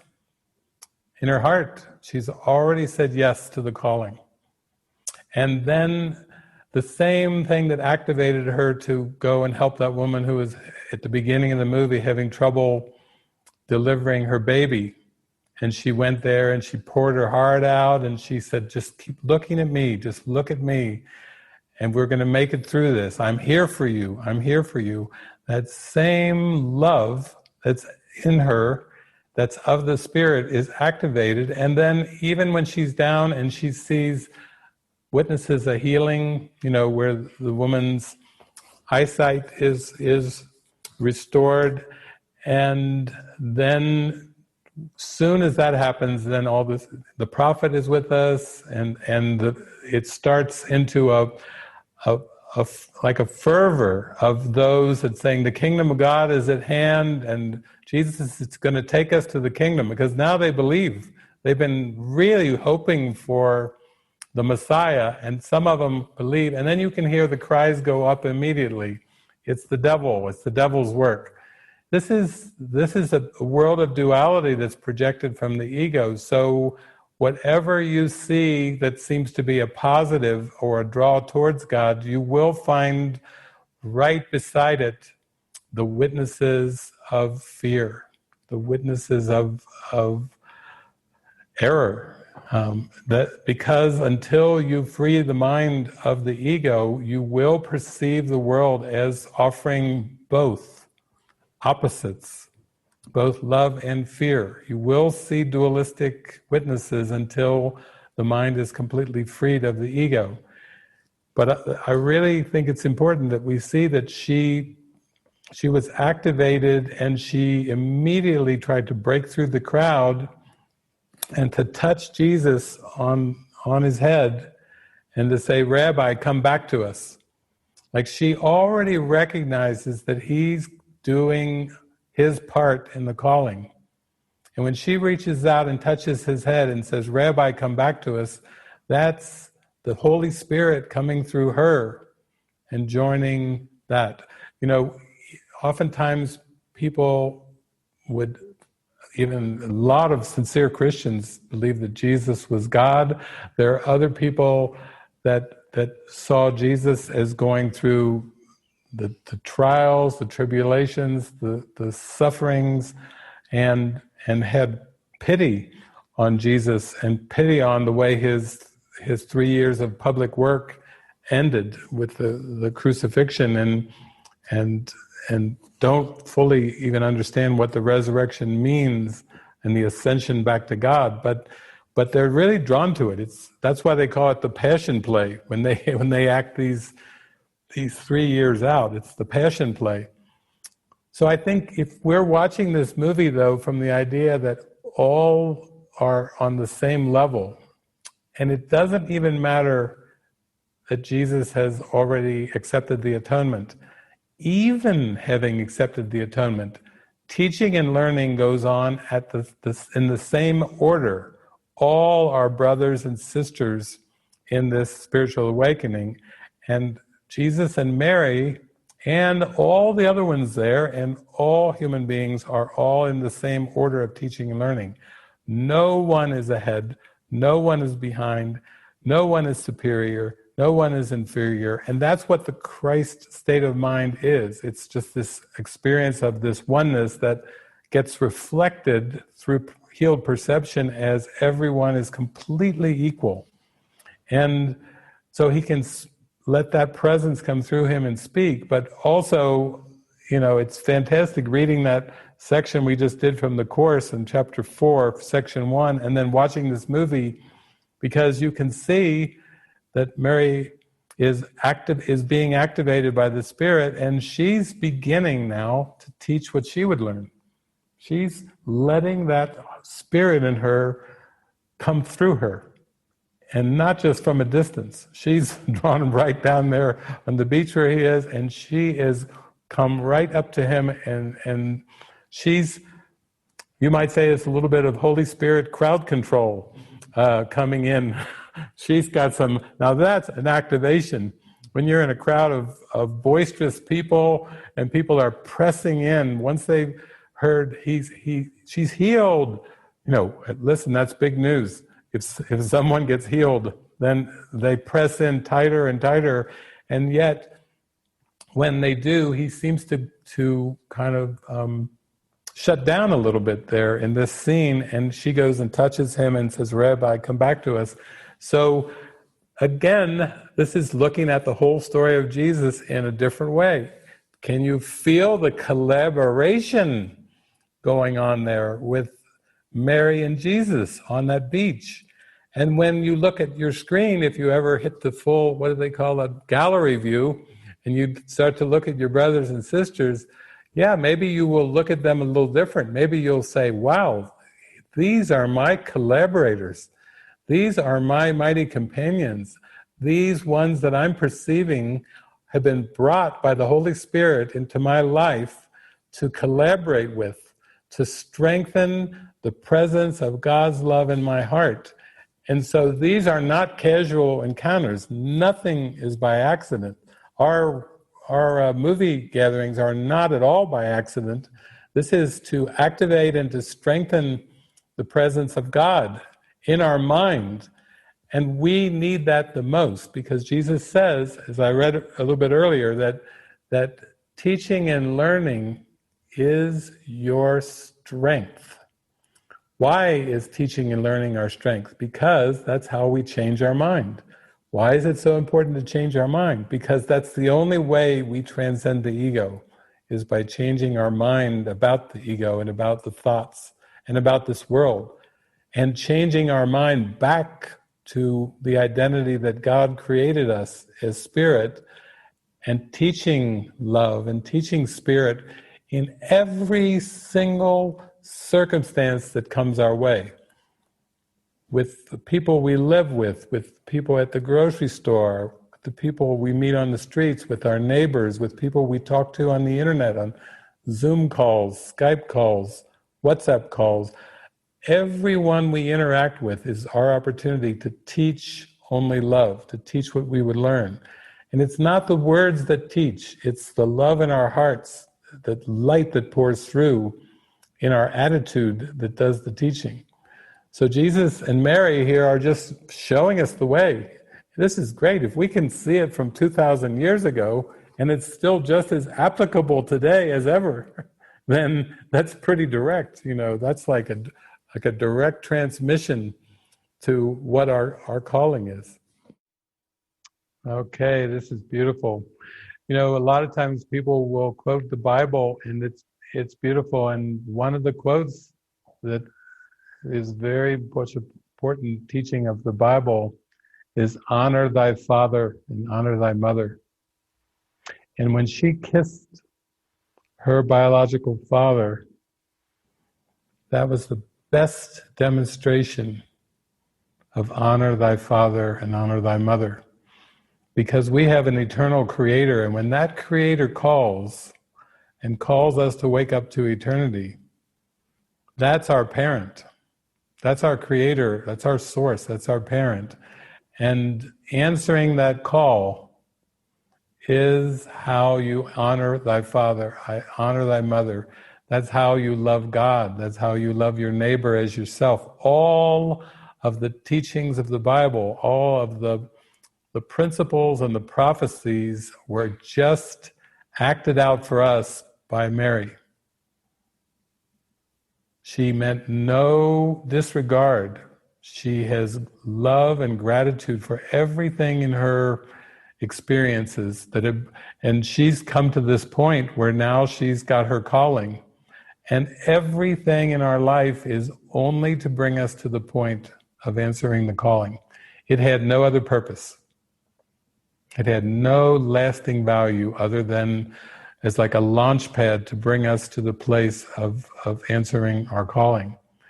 And that scene can live in your mind whenever you start to feel the guilt of letting a father down, of letting a mother down, of letting a family down. Remember that scene. That's the scene of honor thy father, thy mother, honoring the calling. And then she's voluntarily walking out to the water, and she's preparing to be baptized. She's heard the stories of John the Baptist. She's heard the stories, and she was the one who told her sisters that John was a real prophet, and that's why he was killed by Herod. So she knows the whole context for this. Even the baptism thing is not new to her. She knows the teachings of John the Baptist. Turn from your ways, repent, turn to God, turn away from the ways of the world. She's very well versed in this, and she's also very fervent and deeply devoted in her prayers. And she even told Jesus when she first met him, I have felt what seemed to be God for times in the silence. And Jesus smiles at her. There's the smile of affirmation, of recognition, like, yes, you're exactly. That's why he smiled at her when she said that. So this movie is loaded with teaching opportunities for the practical application, and still it always comes back to our own heart and our own answering of the call, because that's our happiness. That is our happiness, is the call. And there's really nothing of this world that will satisfy in place of that call. I was reading more in that section, again, it's so great, chapter 4, section 1. And Jesus was saying in there, he said, in a family, if there's a child, you can count on an elder brother to watch over the child in the family, because the elder brother will protect the child's body and the child's mind. That's why you would leave a trusted family member with a child or a young child, because you trust an elder brother to watch over them, to be loving and caring and watch over their body and their mind. And then Jesus comes out and says, in this section, chapter 4, first section, he says, you can entrust me with your body and your mind. You can entrust Jesus with the care and the protection of your body and your mind. What he's saying, again, is this is what I've talked about many times about do not bring body thoughts to the level of mind, because if you let body thoughts be raised to the level of mind, and that you will take personal responsibility for the body, and you will experience guilt if you think that you control the body, your body or anybody, children's bodies, societal bodies, your neighbors, your partners. If you think you control anybody, including the body that you think is your own, you haven't put it under Christ's control. What does that mean? You've raised body thoughts to the level of mind, and you will feel guilt for believing something that's not true. The mind was created to create in spirit. It was not to be the puppeteer of bodies. The Holy Spirit can do a fine job of using the body to let the voice for God smile through it, laugh through it, hug through it appropriately. The social distancing, you have to really let the Holy Spirit handle these things. But the Holy Spirit is going to use that body only in loving ways that free your mind from the ego. And that's what Jesus means when he says, don't harbor private thoughts. He's saying, give them to me, because if you put your body and your mind under Christ's control, you'll be so happy, because you won't have any guilt. You won't succumb to the belief that you personally have done something wrong or right when you put the body, the puppet, back under Christ's control. So that's the deeper teachings. I know with our Spanish poll, the body symptoms and sickness came up as number one. And that's it right there. Where do body symptoms come from? Where does sickness come from? It comes from believing that you're in charge and you're personally responsible for these ego thoughts. Even Mary Magdalene, when she was laying there, when Jesus came in to meet her and visit her for the first time, he said, "What's troubling you? Do you have demons?" And she said, "If I do, they've been there all along." And then she said, it's her thoughts. She came right out and said her thoughts were troubling her, tormenting her. And this is where Jesus is coming to the Course, and he's saying, you need to put your body and your mind and your thoughts under my control, because you will experience guilt unless I'm using the body and using the symbols of this world for freedom of your mind. There's only ego imprisonment or freedom. It's a simple choice. But as long as you take responsibility for those thoughts, those ego thoughts, you will feel guilt, because you'll think then you're the thinker of those thoughts, and then you'll experience yourself as guilty. Jesus is saying those aren't even your real thoughts. You don't have any private thoughts. You don't have a private mind, and those ego thoughts aren't your thoughts. Those are ego thoughts. Bring your mind back here to under the control of the Holy Spirit, the guidance of the Holy Spirit, and see how happy and free you are.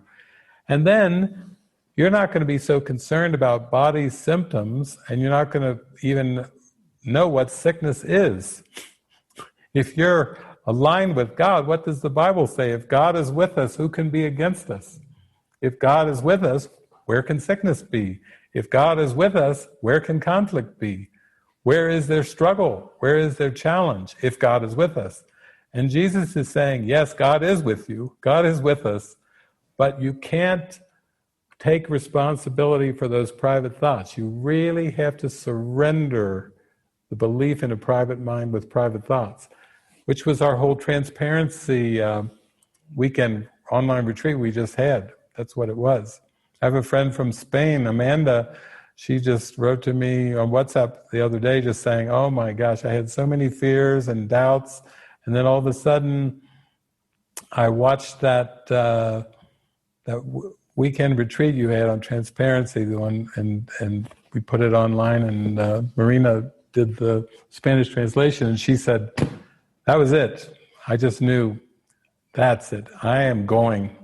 You know, I'd invited her to come to Mexico, and she said after she saw that transparency retreat, she said, that's it. I'm going. I'm not going to let anything hold me back. And so now things are in motion for that. But again, that's just part of her answering the call. That's just a part of the collaborations. That's just part of letting God, the Holy Spirit, in our mind direct our steps. And that's where guidance comes in too, because if you're guided, that means you're giving over your body, your mind, your actions, your behaviors to the Holy Spirit and saying, be you in charge. I would but follow. That's where you're not trying to make these decisions in your life based on past learning. You're just saying, I give it to you, Holy Spirit. Jesus, you run the show now. You know the way. You've already made it. You're already there. That's a pretty good way shower, one who's already come back to union with God. That's where the guidance and direction should come in what appears to be our earthly lives and scripts is from that surrender. So now Mary she's made the move, and I even noticed that when she made that decision, she had one meeting there with her sister who was like saying, Daniel's never going to take you back, and no man will touch you, and basically laying it out. And Mary already knows this. She's known what that decision will mean. And then when she wants her sister to just, let's have a moment of blessing and I'll go my way. And the sister's like, no.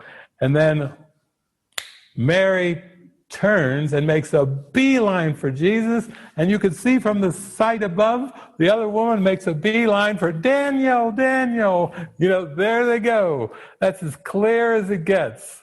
You're either with me or you're against me. There it was, played out again. Mary firmly walking a beeline to Jesus, and her sister running, screaming, Daniel, Daniel. And then Daniel comes, but it's almost like she's already in God's grace. She's almost got like an invisible shield around her. Nobody. The Father comes. Are you saying that God would take a daughter away from a father? Jesus confirms it. Boom! There's the shield. No, shut down. And then Daniel, like a rocket, like a missile, comes in there and everything. There's the shield. No, she's made her choice. She's made her choice.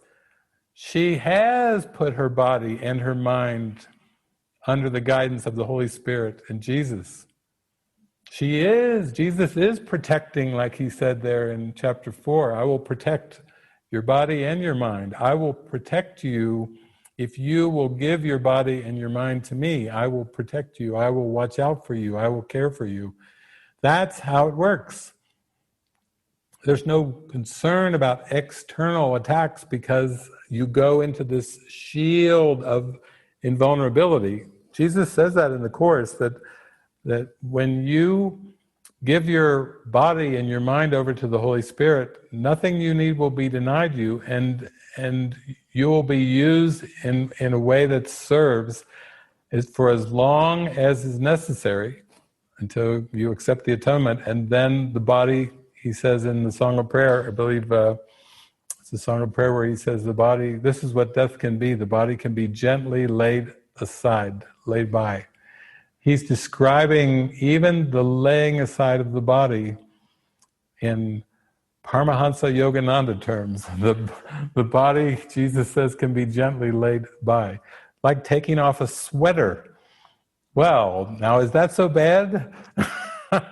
Is that so bad of the consequence of giving your life over to the Holy Spirit and following, that you lay the body aside like taking off a sweater?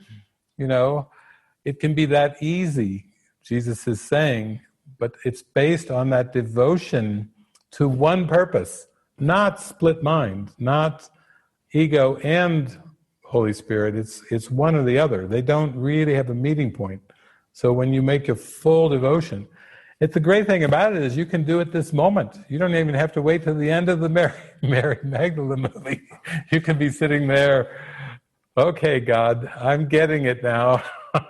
I see there's an allegiance decision I need to make here, and that's what makes all the difference. That's what brings your mind into the light, is that decision. You don't need to have some big ceremony for it. It can be just as the quiet and the comfort of your home, in your chair. You can just close your eyes and make that decision. And that's Mary's showing the way. She just made her beeline. And now things are going to get spicy. I mean, when you make that decision, whoa, it's the ego's world, and you've just said a big no to the ego and a big yes to God. And that's when then we get lots of opportunities to prove that we mean it. To teach what we would learn, to say,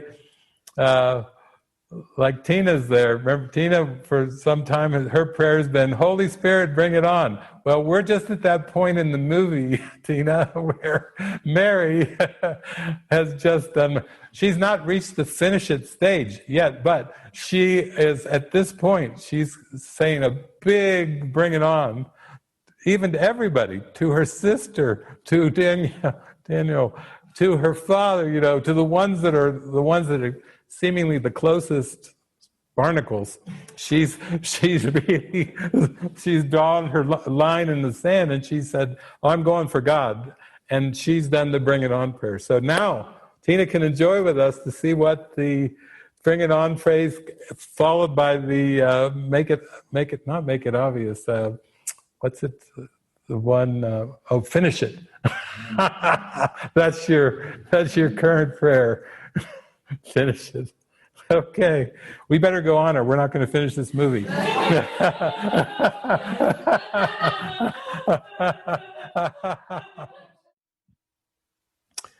So this is very important because you can see now that Mary has kind of joined the group. She is there and privy to all their discussions, and you can definitely see there's lots of sharing of ideas.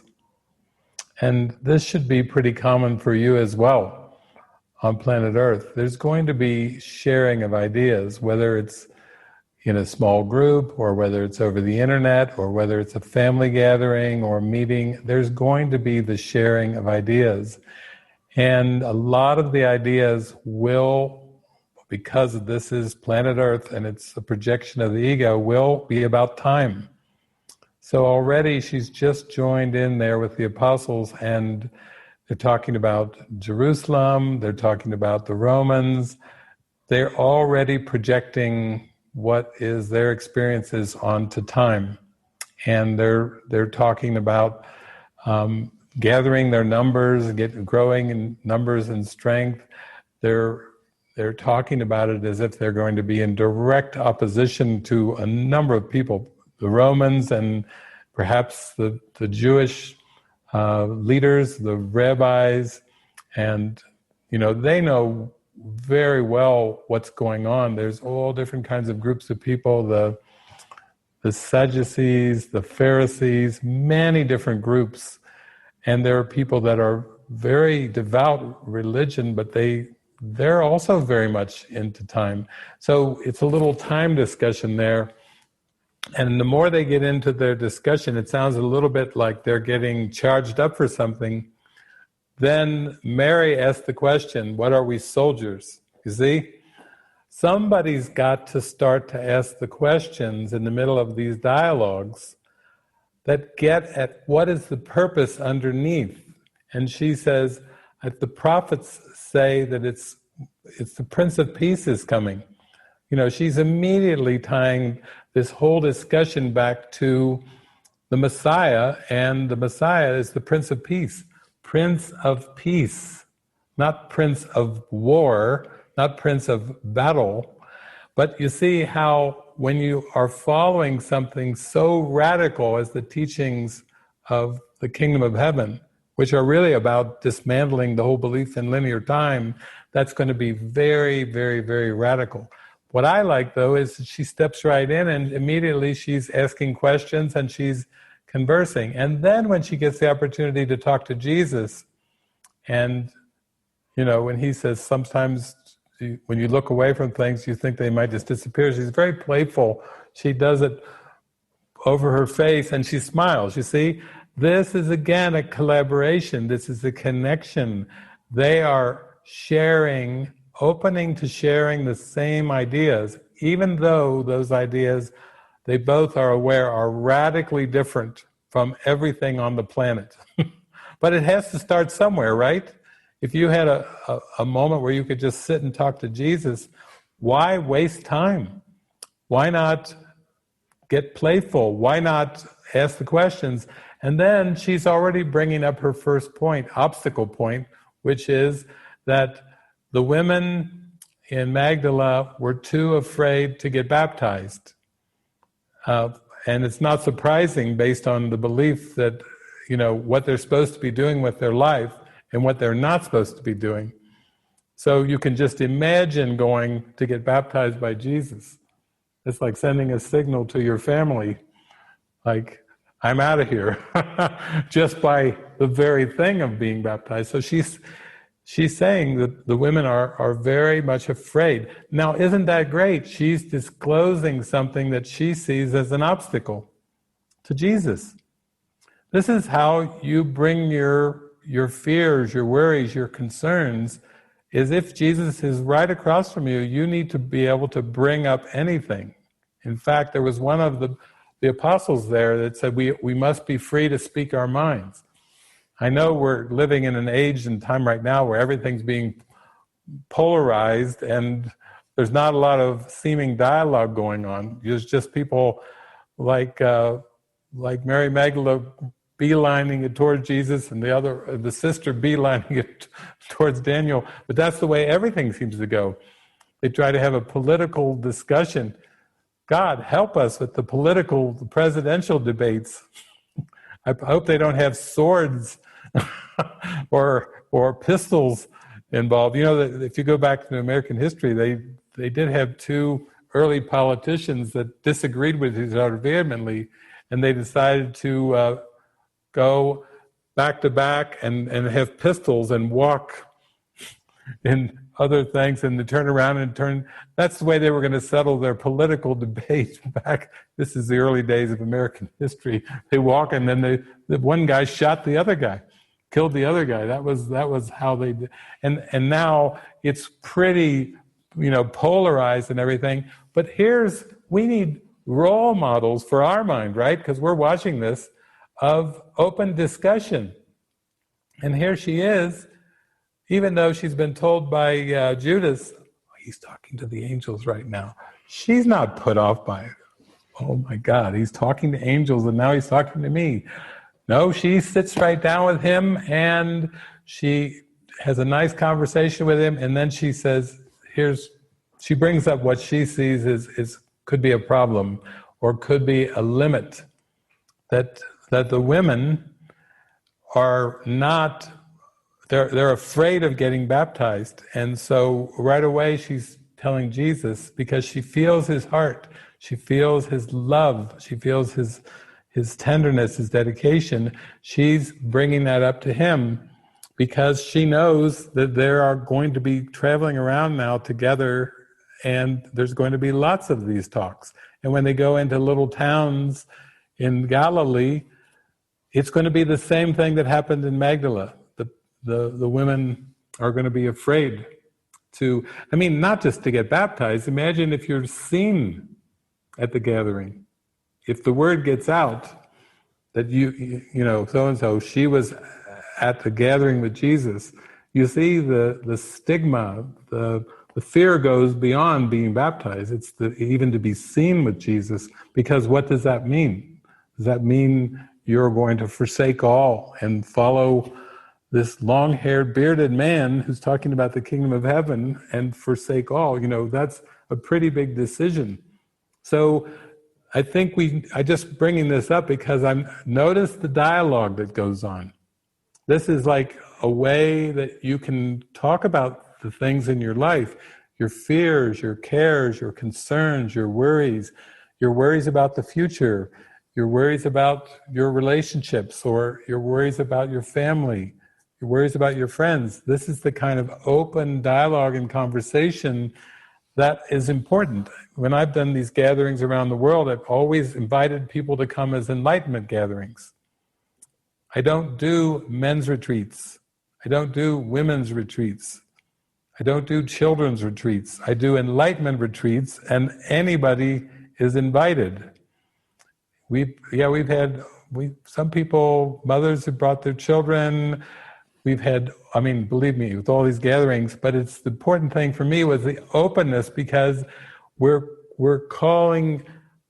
being called into this experience of awakening, of self-realization, of enlightenment, and this is not a men's issue or a woman's issue or a children's issue. This is an issue of the soul. This is an issue of the mind.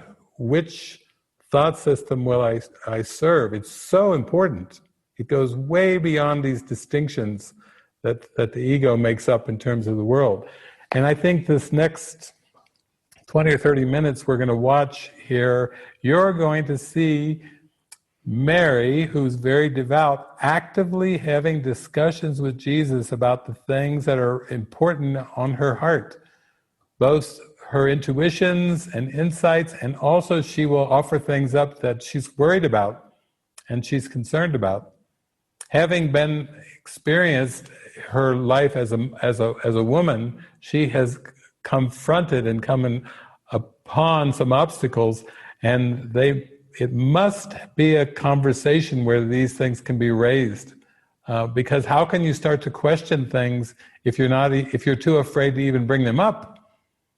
And if she was so afraid to even speak to Jesus on these things, then she would just be off afar, still wandering about these thoughts. And like the apostles are doing too. Jesus says, are they still arguing?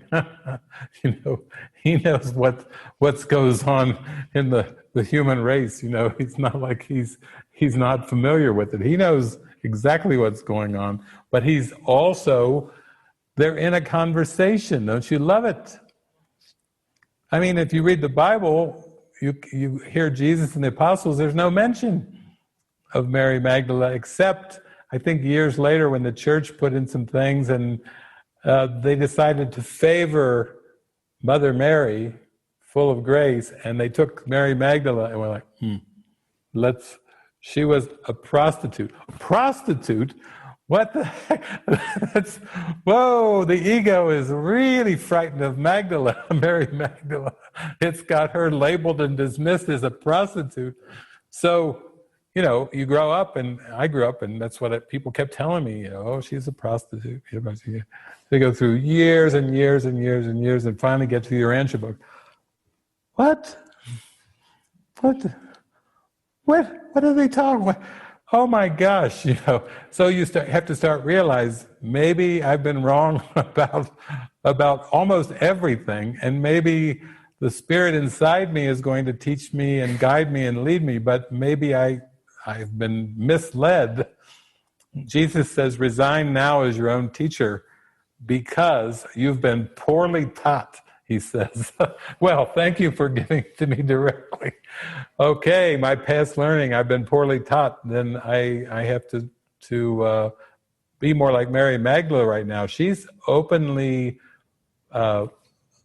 sharing what's on her mind. And that's the kind of attitude you have to have with Jesus. That's what Jesus wants. He wants us to share everything with him, to hold back on nothing. Jesus is like the ultimate of transparency. He's like saying, transparency is the way. Don't hold back on anything, and we'll talk about it if there's something that's bothering you. Okay. This is a good word to focus on, Mashiach, because it's a word, but you can see that different people, Simon Peter was like shocked, like when he first heard the word, he had a shocked look on his face, like on that. And he says, first thing he says when he talks to Jesus is, now it begins.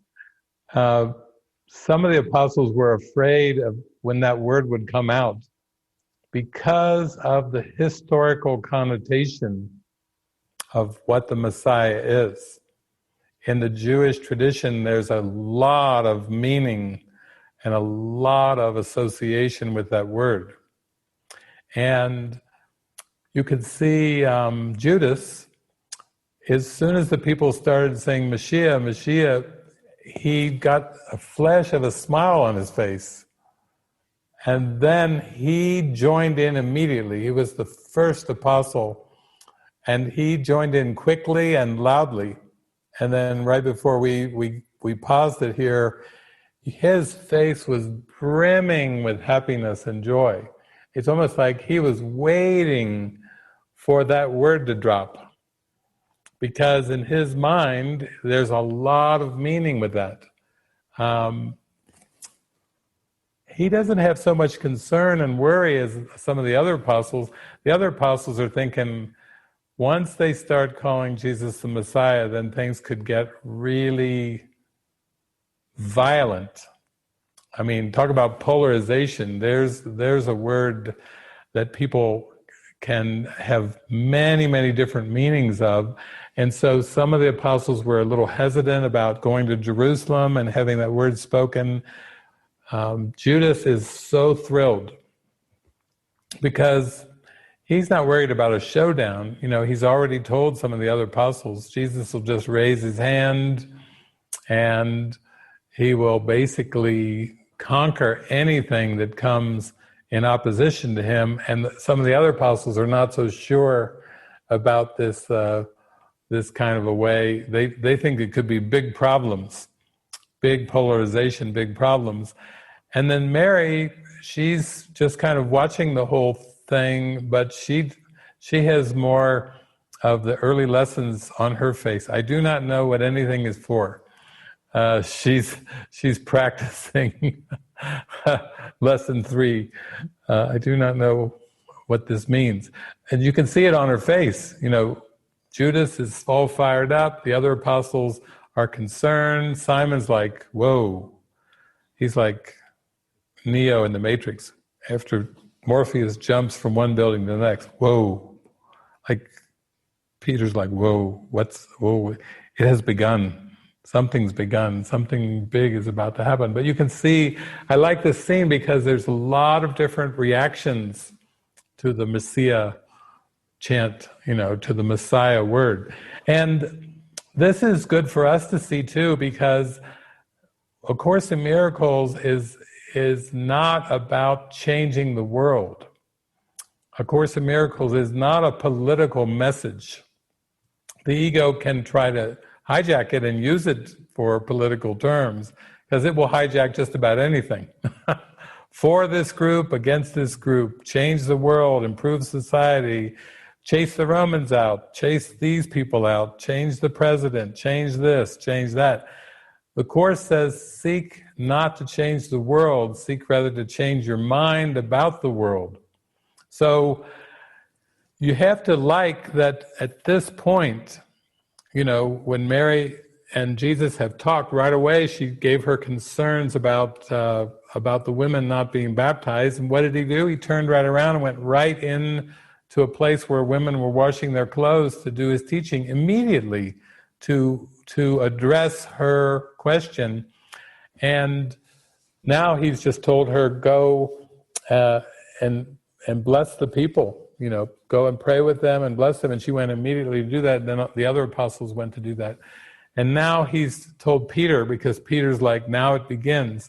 When Peter is saying, now it begins, what Jesus is hearing is, okay, Peter's getting activated. Peter's getting activated. He says, now it begins. So Jesus is like, good. Go with Mary. You and Mary go. Because he knows everybody's teaching what they would learn, and what better way for Peter to start to come into perfect equality and to let go of all of his thoughts and opinions about women than to send them on a teaching mission 2 by 2. He sends Mary and Peter. Peter was the eloquent speaker. Actually, Peter did lots of speaking back at the time of Jesus. Jesus was oftentimes in quiet prayer and contemplation, and would oftentimes go off into nature and tell them, pray and watch your mind. Keep your lanterns lit, like in your mind. Keep your faith going. And he would go off to commune with God and the angels. And here it is, as soon as Peter is saying, now it begins, Jesus is interpreting that not in terms of necessarily a global scale, but he's seeing it as everyone is teaching what they would learn, and now this is Peter's opportunity to teach what he would learn. And now this is Mary's opportunity to teach what she would learn. They are being sent off on a teaching mission.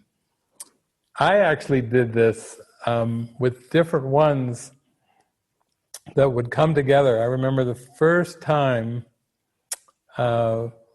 that Jason and Kirsten came together, and I immediately sent them off, just like Jesus is doing with Mary and with Peter. I sent them off, and right away it starts, doing their first gathering, sitting side by side, and they have to learn to teach what they would learn. They have to learn to pray together. You can't go do gatherings together unless you're in harmony. It doesn't work when your subject matter is God. You can't go there and voice a bunch of opinions.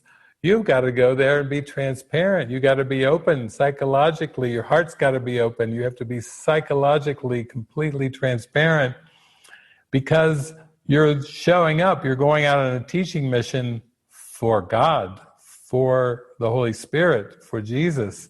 And then you have to face any bit of discord that you have. You have to face any opinions that you have. And in this case, I love this part of the movie because immediately when Peter says, now it begins, and it's time for Mary to step into more of teaching what she would learn. It's time for Peter to step in more of teaching what he would learn. And when he sends them off, he knows the reason he's sending them off on a teaching mission is just for one reason: forgiveness and ego dismantling. That's the only way you send off a strong man and a strong woman by themselves with a blessing to go in the name of God is, there's got to be some undoing. In fact, I've often said from reading Absence from Felicity that that's why Helen and Bill were brought together. Yes, they had a purpose to bring forth the Course in Miracles into this world. Yes, Helen was a very strong woman with extremely strong opinions and a beautiful Scrabble ability, and Bill Thetford was an easygoing, kind of laid-back guy. He's much more smoothed around the edges. He was like the comforter. He was the one that would hold her hand hold her hand with one hand and be typing with the other. He's like me. He was a one-handed typist. If anybody ever sees me typing, I'm a one-finger typist. But he was typing there and comforting Helen with one hand and typing because she was so anxious. She was a research psychologist who had misused her Scrabble ability in a previous lifetime, and she was so resistant. So Bill was sent in as a comforter. Judy Sketch told me the story too, that one time they went to see a psychic. They got a free psychic reading, and they went to see this psychic, and Ken Wapnick went with them, and they were all sitting around in the room. Very famous psychic, I think it was in New York City. And they were sitting there, and the psychic closed their eyes and started talking and pointing to people in the room. Judy's like, they were all like, oh God. You imagine Judy, Ken, Bill, and Helen all in the same room with a famous psychic who's got her eyes closed, and she's channeling and pointing. And she pointed over to Bill. Now, Judy told me the story that Bill, basically with Helen channeling and scribing the Course, he basically felt like a third wheel. He felt like, even though he was her boss, he hired her in 1958, and he was her boss at Columbia Presbyterian Medical Center as far as roles go. She was the employee, he was the boss. When she started channeling the Course, he was comforting her, this we'll throw it away if it doesn't make sense, and encouraging her. This is a Course in Miracles, please take notes and just write it down. He was very important in the collaboration, but he felt like he was kind of a third wheel, like he was just along for the ride in the show, and he was an accessory. And they go to see this famous psychic, and the psychic, as they all are there, points over at Bill and says, basically, you don't really see your value and your worth in this whole thing. And he didn't. Bill felt very unworthy next to Helen because she was scribing words from Jesus, and he was comforting her and typing the words. He was the typist and the comforter. She was the scribe. Well, anyway, the psychic goes, you don't see your value and your worth in this thing. But basically, the psychic said, but for her, you are so important. So here comes the Spirit coming through saying, you are so important. For many lifetimes, you have been her teacher, and you have prepared her for what she's doing in this lifetime. And Bill just burst into tears, Judy said, just burst into tears. There was the Spirit again pointing to their collaboration, again pointing to how important everyone's part is. No one is unworthy. And in this case, even with the support, the comforter for the deliverance of the Course, pointing at Bill, and he burst into tears, Judy said, because he felt so unworthy, and the Spirit was saying how much love. He'd been Helen's teacher in lifetimes and lifetimes, preparing her for this mission. And so when you start to see it from that perspective, you can start to see that everybody has got a huge part to play. Everybody's a big part of this collaboration. And everybody has even no clue at how prepared they are or what their part is. Because the Holy Spirit, the plan was written, the entire plan of the entire cosmos was finished in one instant. The instant that the separation occurred, wham, the Holy Spirit handled that belief in separation in one instant. The unholy instant was handled right there in the holy instant, simultaneously. It was.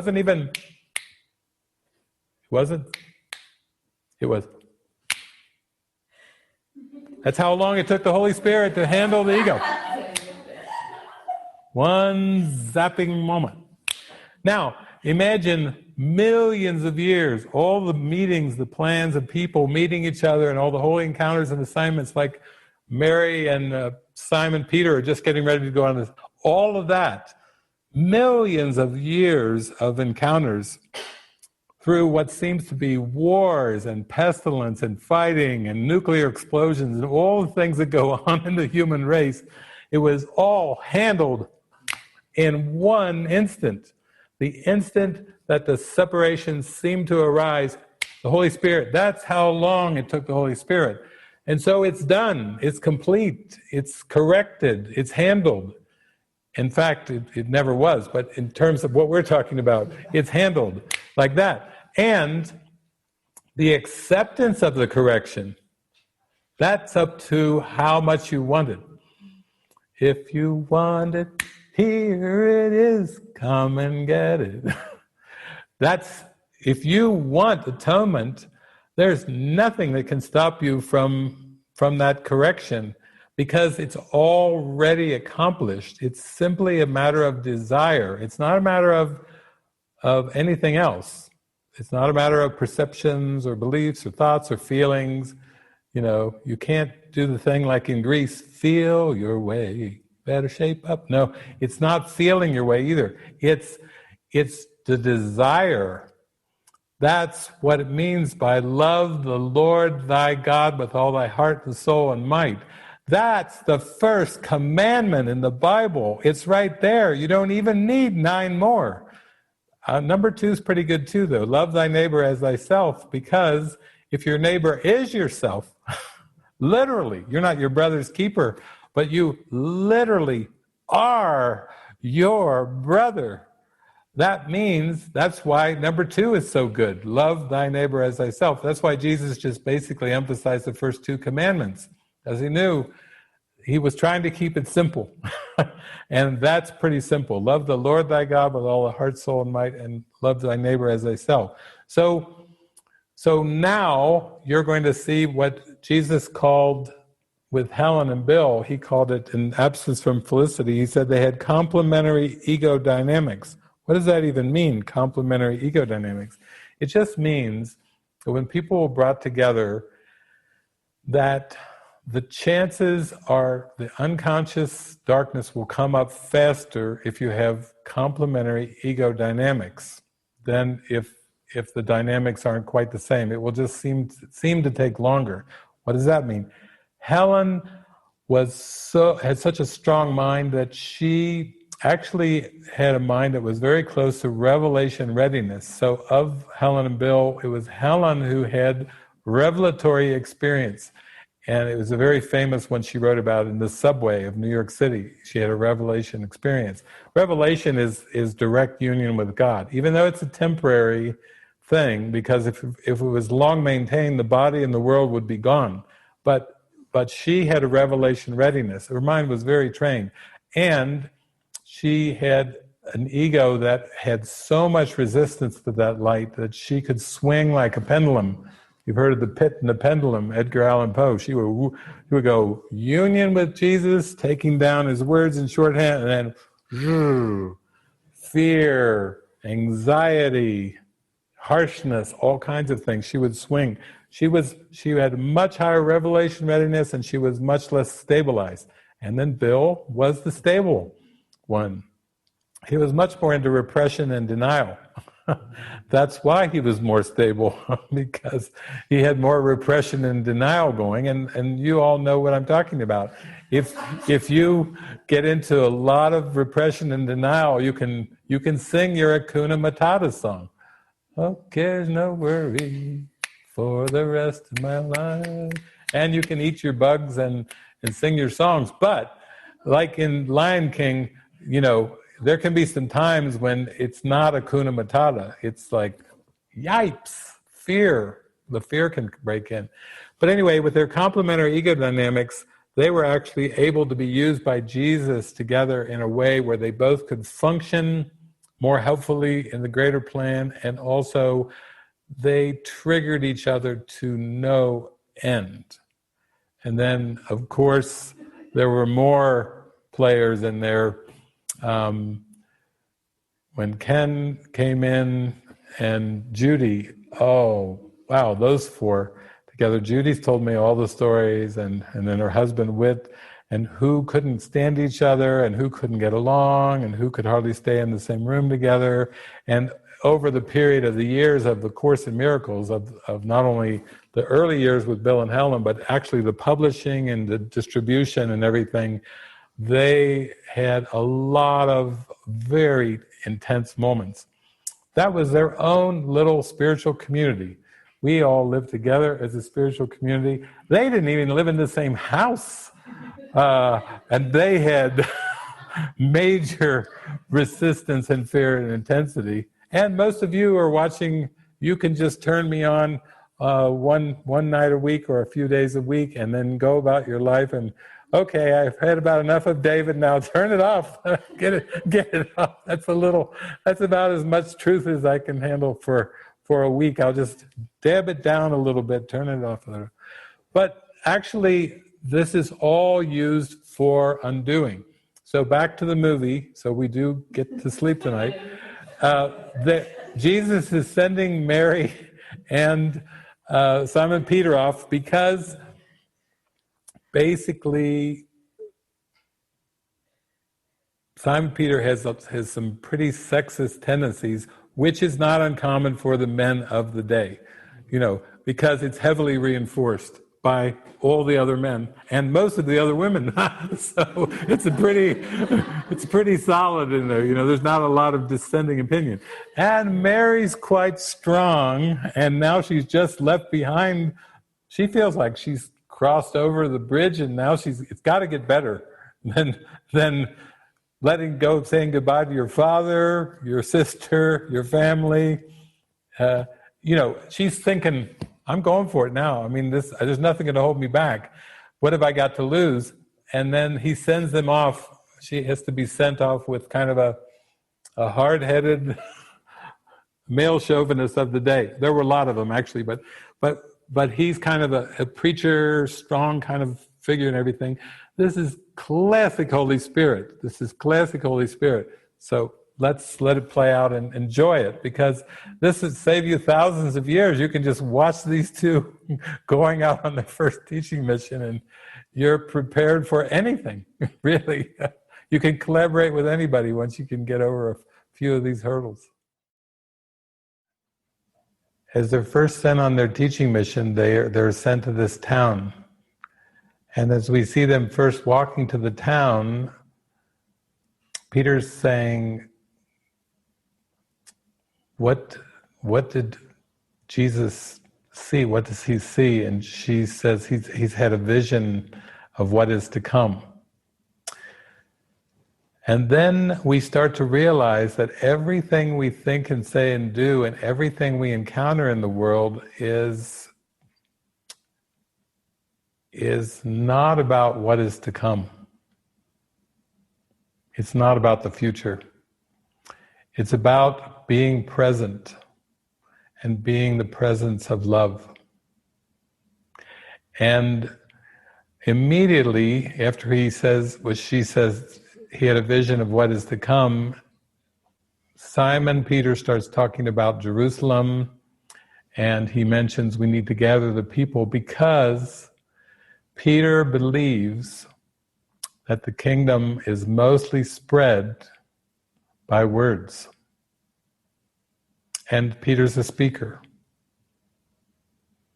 And yet Jesus has sent them off together to a town that has been ravaged completely by the Roman soldiers, and there aren't people there to speak to other than the ones that are dead and dying. And immediately Peter says, we can't stay here. We have to leave. We have to find another town. It's almost like he's saying, we need to find an audience. And Mary's like saying, she doesn't even hesitate. She doesn't even want to have a discussion with him about leaving and going to another town, because she's going, they need water. She knows there's still people there, and that is their audience. You see, the only reason that human beings have disagreements is because they have different perceptions of the world. The black, the white, the red, the Republican, the Democrat, the Chinese, the Russian, all the different human beings in this world only have one problem, and it's a perceptual problem. Number one, they're psychotic. They're seeing a world that doesn't exist. Remember, this world is a projection of the ego, and God didn't create it. So number one, the definition of psychosis is a break from reality. Heaven is reality. To perceive this world is a break from reality. So Jesus sends Mary and sends Peter off on their first teaching assignment for a very good reason, because he knows that their perception of the world is the problem.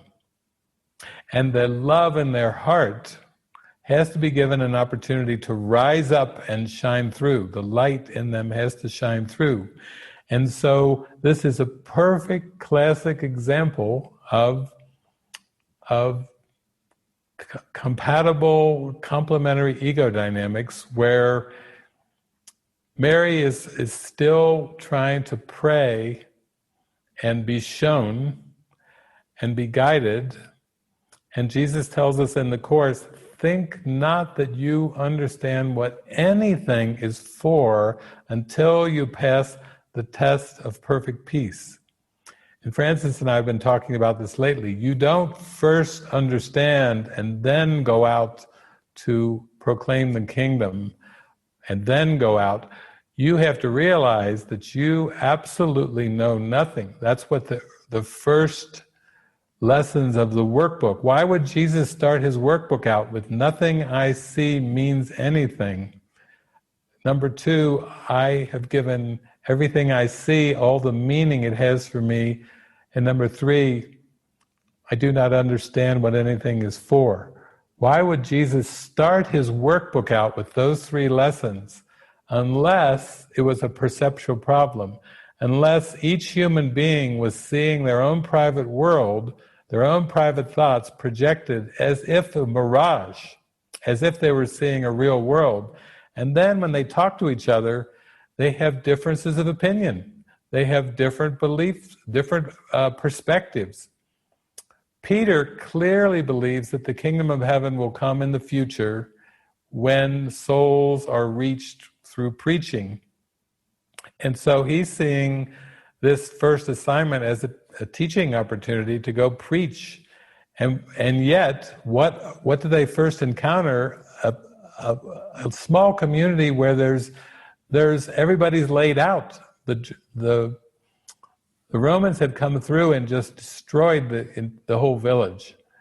So as soon as they're having this little talk and chat, when they look up and they come to the village, it's very, very, very different from what they were expecting. And that's the perfect opening to realize I don't know and to pray. And that's the way that spiritual awakening works. You don't already think you know what you've got to do. You don't already think you know what's most helpful in every given situation.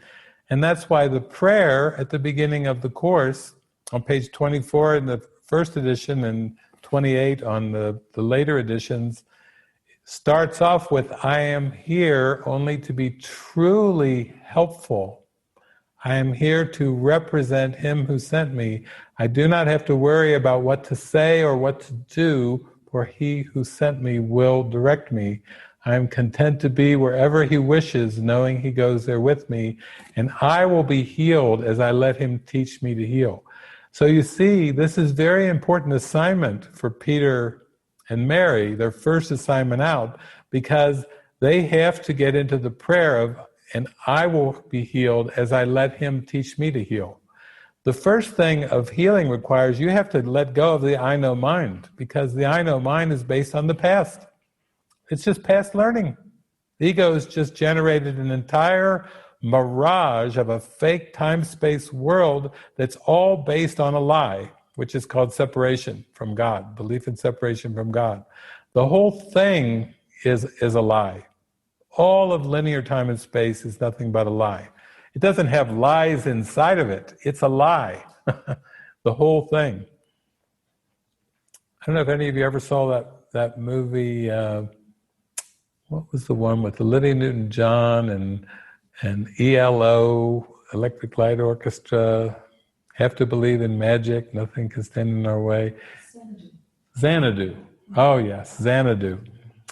And if you want to look up on the computer tonight, Xanadu was a beautiful movie because the Electric Light Orchestra came to light in there, and one of their songs was called, I think it was called "It's a Lie." It's a lie. It's a lie. Don't believe it, so it's a lie. Our love couldn't go wrong. How could I know I was only dreaming? And now that you're gone, I will go on truly believing. I take the fall. It's like, I was like listening to the songs of the Xanadu song, and I'm like, oh my God. First they're singing about the fall from grace, and I must go on still believing it, and I'm dreaming, and I take the fall. And then the chorus is, it's a lie, don't believe it so. And, the Holy Spirit's the whole chorus. It's a lie, don't believe it so. I'm like, oh my gosh. Before the chorus, I got it all in songs. The Holy Spirit was like flooding me with playing out all these songs and showing me all these things. And this was way before the chorus. But now, they've got other songs there too. That's about the happy dream. It's an amazing score. And of course, Olivia Newton-John sings, if you put miracle in place of the word magic, it's the whole Course in Miracles in that song, Magic. Come take my hand, you should know me. I've always been in your mind. You know I will be kind, 'cause I'm guiding you. And the whole song is about guidance and Holy Spirit. And this chorus is, you have to believe we are magic. If you put miracle in there, you have to believe in the miracle. Nothing can stand in our way. You have to believe in the miracle. Don't let your aim ever stray. And live by your heart, survive. Destiny will arrive and bring all your dreams alive for you. Take you to the happy dream. I mean, the whole course. I watch in Xanadu, I'm thinking, okay, thank you for dissolving all the mysteries of the whole universe in one movie. Thank you, Holy Spirit, very much for that. Plus, it was done song and beautiful voices and everything. So here they are, and now they're learning in this movie, they have to pray, and they have to be truly helpful. And the compassion and love in Mary's heart just comes out naturally as she's looking into the eyes and holding the ones that are even taking their final breaths on earth. She is teaching, not necessarily to a receptive crowd, but teaching because guess whose mind it's for? When we teach, we're not teaching other people. Remember what I read to you at the beginning. It's the mind, it's our attitude that teaches. It's not our words. if our words speak and we don't have the attitude to back it up, then we don't have the lesson. Because the lesson is the attitude. It's the Beatitudes. It's the love in our hearts that is the teacher. It's the thoughts from God in our mind that are the teachers that teach only love. And it goes way beyond behavior. So this is a very transcendent scene where they've just gone off. And for Mary, it's a chance for her to go into her strength, which is into the love. And for Peter, it's actually a very humbling trip, because it's not meeting his expectation of winning people over, more numbers, more people. It's just for one mind. This isn't about numbers. Jesus already awoke, and Jesus is not counting numbers. He's not counting lost souls and saved souls. He's not thinking we need to reach a crescendo of the, like, what is that called? The 100th monkey. We have to convert so many lost souls before we do it. He knows it's not about numbers at all. It's all in the attitude. It's all in the joy. It's all in the happiness. And it's always just teaching what you would learn, so you keep the kingdom in your mind, in awareness, by giving it away. What are those 3 lessons of the Holy Spirit? We've been over that before. First lesson, to have, give, all to all. What do you think Mary was doing in that little village? Giving all to all. One person at a time. One moment at a time. To have, give all to all. And then, to have peace, teach peace to learn it. That's the second lesson of the Holy Spirit. To have peace, teach peace to learn it. She looked very peaceful there. In fact, when the Roman soldier came on the horse, and she just had witnessed a whole town that was ravaged, she just looked right into the soldier's eyes. Again, when you say yes to God, that's your protection. You don't need to have soldiers guarding your body. You just need to have the faith of devotion to God. And she was in that. So she calmly looked into the eyes of the soldier, and the soldier basically turned and went away. I mean, I've seen that happen hundreds of times in my life, and with Peace Pilgrim, same thing. I mean, it's just the way the universal law works. If you're defenseless, if you're peaceful, you have all the peace and safety and security, like Jesus teaches us in Lesson 135. In my defenselessness, my safety lies. So there was Mary working, teaching what she would learn in that lesson as well. So we'll rejoin the movie now, but that's one of the reasons I really wanted to show this movie. I know Eric really wanted to see this movie too, but that scene alone, oh my gosh, that scene alone is a spectacular teaching device that really helps us zoom into the kingdom, the real meaning of the kingdom of heaven, and it starts to help us undo some of these other ideas about saving lost souls. And there's a lot of metaphors there, but this brings us back to be fully present and let the love of God shine through you in the present moment.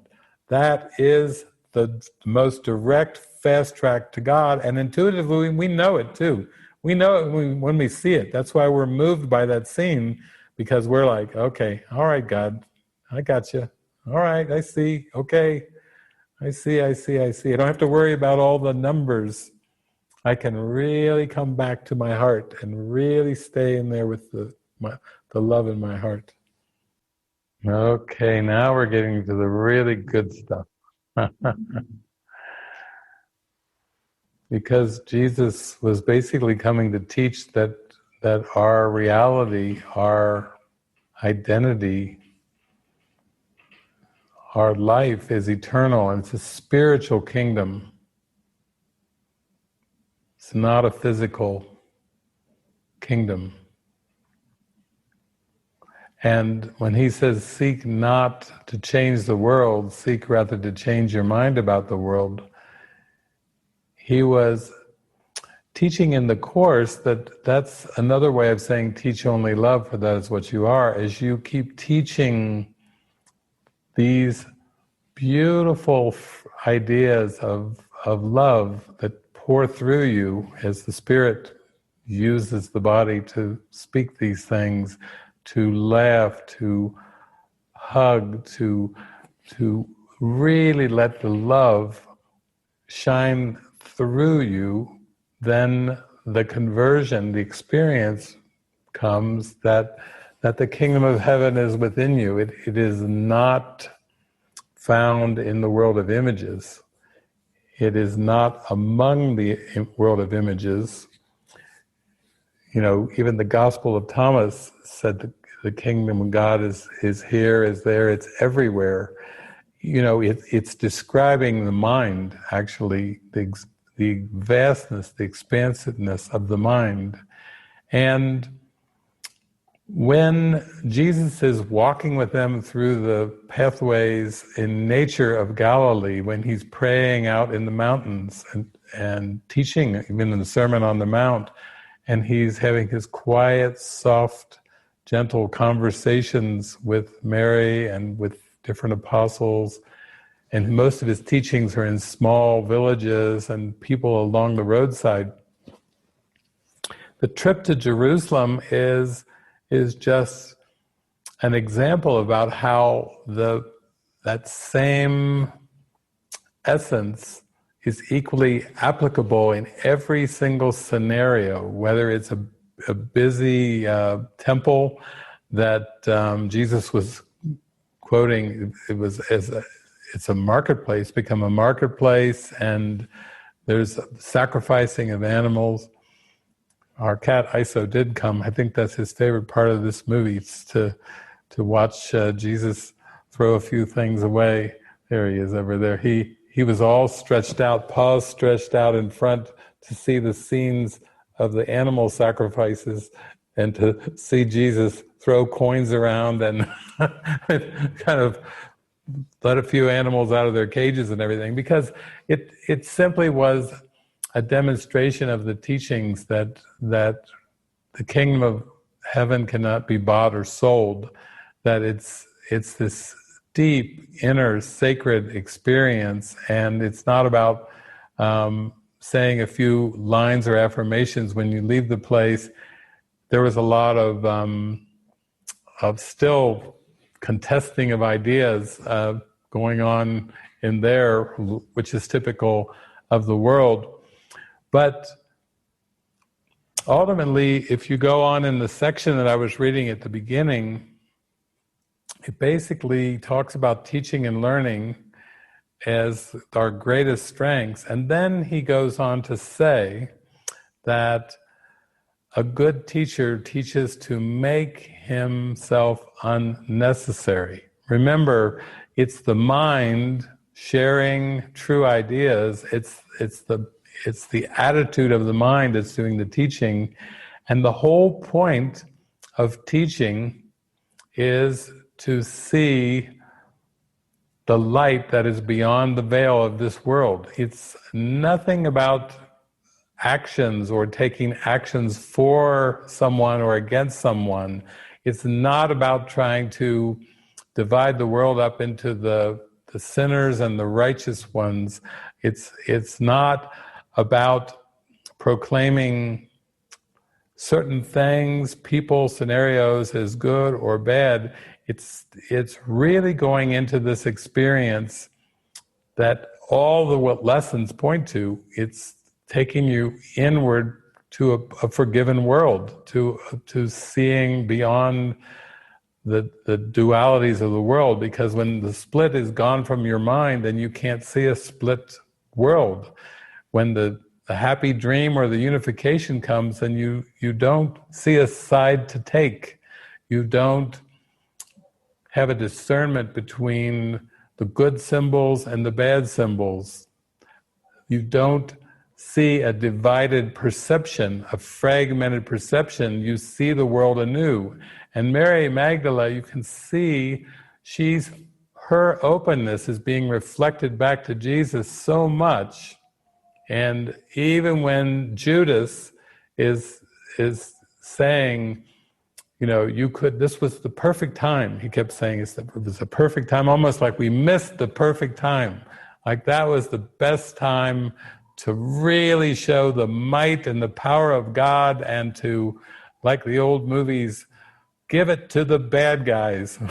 Really let them have it. You could have said the word. You could have just said a word. And he's got a perception of an earthly kingdom with an earthly Messiah coming to rule in strength and power. And he kept waiting for the power show. He was waiting for those Roman guards to really get what was coming to them in his perception. He was waiting for, like he was saying, I've seen you heal the sick. I've seen you raise the dead. And I'm ready. Judas is like saying, I'm ready. Turn on the power switch here. I'm glad I want to be part of that. But he also has a sadness for a child that was gone. I'll get reunited with my family. That's a big one for him. He wants the power show so he can see in the new world that's to come, he can see everything healed. He can see all of the dead ones come back. And there's a lot of religions that really talk about, everyone will be there. But it's the difference between a physical sense of what the world is and a spiritual intuition of what is real and what's true. The real world is just the happy dream of non-judgment where there's no meaning accorded to the images. It just simply sees the false as false. That's all forgiveness is. It's quiet. It looks and waits and watches and judges not, Jesus tells us in the Course. But this is where the contrast of the ego perception of the world and the spirit's perception of the world, you might say, or as Jesus is seeing the world. Because a good teacher teaches to make himself unnecessary. Teaching is just for conversions in the mind. It's a conversion to merge with the light and the purpose in your mind. It's not actually done through words. That's more like the byproduct of what it is. So when Jesus was speaking and sharing, that was like a byproduct of this state of mind, but a reflection is not an actuality. And yet, in this world, since the ego made the world, the Holy Spirit has to use the world as part of this conversion. And I love that scene where he looks at Mary and he says, "You are my witness." Because we are not asked to discount the images of the world. We are asked to forgive them. We are not asked to pretend that they're not there. We're asked them to see them in a new way. We're asked them to see the images without judgment. Without judgment. That's what brings all things together in a healed and unified perception. It's without judgment. That's why Jesus, I always say his shortest teaching, the one that I like the most from the Sermon on the Mount, is judge not. I mean, actually that's the purest version is judge not lest you be judged. That's the long version. And then of course in the Gospel of Thomas we have another 2-word teaching that I particularly like. Be passers-by. Those are my 2 favorite teachings from Jesus. Judge not and be passers-by. Now, he talks about this in the Course. He says in the Manual for Teachers, it's not that you shouldn't judge. He says, you're totally incapable of it. God didn't create you to be a judge, and if what God creates is real, then that means that the idea that you actually can judge is quite arrogant because you're assuming an ability that you don't have. You just never were created with it. So it's not that you shouldn't judge. He said, you can't. We can't. It's impossible. Judgment is an impossible concept. And so he's saying you don't feel guilty about something that you really aren't capable of. Just drop it. Judge not. That's simple. Be passers-by. People say, well, be passers-by. Really? He wants me to be a passers-by? I thought there was something in the Bible about be in the world but not of it. That's got to be the biggest quote I hear all the time. Be in the world but not of it. How do I do that, David? How do I be in the world but not of it? No. Be passers-by. And if you want a corollary scriptural reading from the Course, I call it a scripture, Lesson 128 is your be passers-by scripture. If you have any question of what be passers-by means, then just read Lesson 128, because he comes out with one sentence and it says something to the effect of, the only value that this world holds, it gets your attention with that one, the only value that this world holds is that you pass it by. Yow! There it goes. He's not going to hold back on anything. Even when you think you've got a chance there, the only value that this world holds is that you pass it by and no longer look for hope of value in this world. There it is. He is not mincing words. I mean, of course, that does fit pretty well with Lesson 132, there is no world, exclamation point. That would be a good reason why to pass it by. Is if it's not there in the first place, it would be wise to pass it by. What's the alternative? There isn't one. But the ego would say, no. Don't pass it by. Don't pass it by. Get involved in it. Take a side, take a stand, divide it up into the good, the bad, the right, the wrong, the whatever, the holy, the unholy. You know, the ego's like, no, don't go for this be passers-by thing. That's like, the ego says that is going to be boring. You're not going to exist if you pass the world by, because all you have left of yourself is what's you in the world. Because the ego, again, says you've thrown heaven away, so you better make the best of what you got. And Jesus is like saying, I would seriously question that line of thinking, because he constantly is, through the Course, he is asking that the mind raise the value of the world to question, raise the value of the body to question. He says about the body, what value does the body really have? Surely what it's made of is not valuable. He basically tells us, flesh, well, it's quite temporary, like the rest of the cosmos, the stars, the planets, and everything else. It's very, very temporal. It won't last forever. So it's surprising, Jesus is saying, that you would put so much value on something that won't last forever. In fact, he does a whole lesson on this, lesson 133, which comes right after the world I see holds nothing that I want. 5 lessons later, he says, I will not value the valueless. And he goes, and he says, it may be helpful in times to pull the student away from theoretical ideas and get down to something that's very practical. Oh, you're thinking that's good. The guy who's teaching I am not a body is now going to get practical. Okay, that's good. It's good. I want to hear what this is. And he says, here it is. That he basically says that you have to have a criteria to honestly be able to discern whether something's valuable or not. He says, here's the first criteria. The first criteria. If it will last forever, it has value. And if it will not last forever, it has no value whatsoever. That's the first criteria in lesson 133. That's the first criteria he gives. If it will last forever, it has value.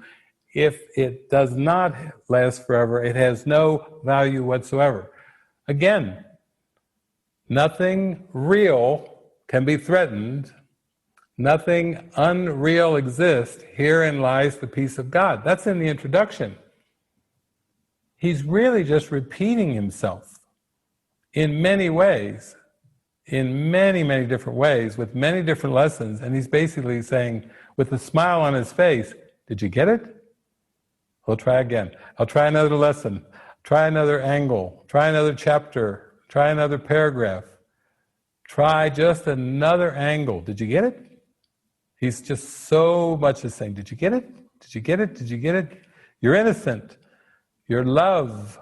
There's no opposite to you. You're not a victim of the world you see. You're not at the mercy of anything outside of you, because there is nothing outside of you.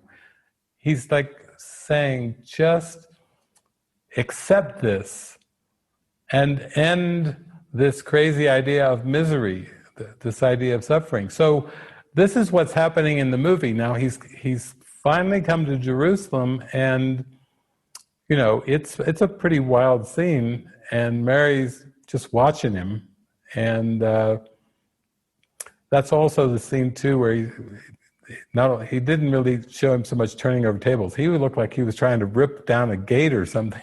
And this one, I like the Mexican Jesus, you know, the one. I'm still, you know, I show this movie for teaching purposes, but I'll go home and turn my computer on and watch Risen tonight, and just ooh, so soft and sweet. You know, even when Jesus turns tables over, I mean, I've had so many people over the years that go, well, Jesus got angry. I said, what do you mean? They said, wow, remember the temple. Remember the temple. And I'm like, yeah, I know about the temple. He turned some tables over, sent some coins flying. He broke a few cages open where they were going to sacrifice animals for God and all this and this. He had a nice demonstration. They said, but he was angry. I said, no, he wasn't.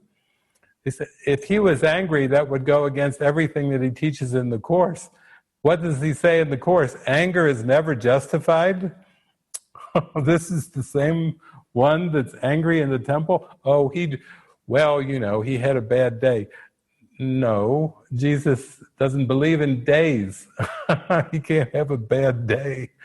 Or that Ken Wapnick quote I read on Twitter today, you know, it's like, if you think the world's a beautiful or a good place, or you think the world's an ugly or bad or evil place, your one problem is you still believe it's a place. That's it. That's the problem. The world's just a thought in the mind, and you think it's an actual place. Boy, that pulls the plug. Go, Ken. There it is. Score. Ken does a slam dunk. Because you still think the world is a place. And if you believe the world's a place, well, guess that what? That's the ego. If eternal love is all that there is, and nothing real can be threatened, nothing unreal exists, it's the judgment of the world as a place. Just that is enough to keep you out of the awareness of the kingdom of heaven. So that's why we talk about prayer, dedication, purpose, you know, single mind, singularity, all these things. Jesus is just demonstrating that, and ultimately that's why I love this movie, is he's ultimately demonstrating that a good teacher teaches to make himself unnecessary. That's what the crucifixion is about. Teach only love, for that is what you are. That's what the resurrection, the coming out of the tomb is about. That's what everything is about. And you'll see that the apostles are going to be scratching their heads, because the apostles seem to just represent the belief that something important is happening in form, and they're not happy. They're judging against what's happening. Oh, it should be more numbers. He should be using his powerful right hand to rule the world. It's still projecting onto God and onto Jesus this kind of a forceful creator that basically is watching the earth and all the inhabitants, and basically it's projecting God to be like, first of all, in Genesis, he's like saying, listen, I made you a beautiful paradise, and I gave you a beautiful female body and a beautiful male body, and I made animal bodies too, and plants and stars and skies and oceans. And listen, I've done a lot for you. I've given you paradise. Now, don't do one thing. Don't eat from the tree of the knowledge of good and evil. Already it's painting a picture of somehow God who's all tied into the time-space universe, and he's making rules for time-space, like don't eat from that tree. And what do Adam and Eve do? What does a little child do when you say, don't eat from the cookie jar? I'm just going to the grocery store for 20 minutes. You see that cookie jar up there? I'm going to put it up on the high shelf here because I don't want you to be tempted. And whatever you do, don't eat a cookie out of the cookie jar. Well, this is not a good thing for children, to be told don't. I was told don't so much when I was a little boy that I thought my name was David Don't, because all I ever heard was David Don't, David Don't, David Don't. I thought that was my last name. No, this is not the way God works. God doesn't set up a paradise on earth and say, now, whatever you do, don't do this one thing. Because if you tell a child not to do one thing, you know what the child's going to do. The one thing that you told him not to do. And God doesn't work that way. God didn't set up a physical paradise. It's just that God is pure love. And that's why God does not forgive, for he has never condemned, because God is pure love and oneness. So God doesn't even know about forgiveness.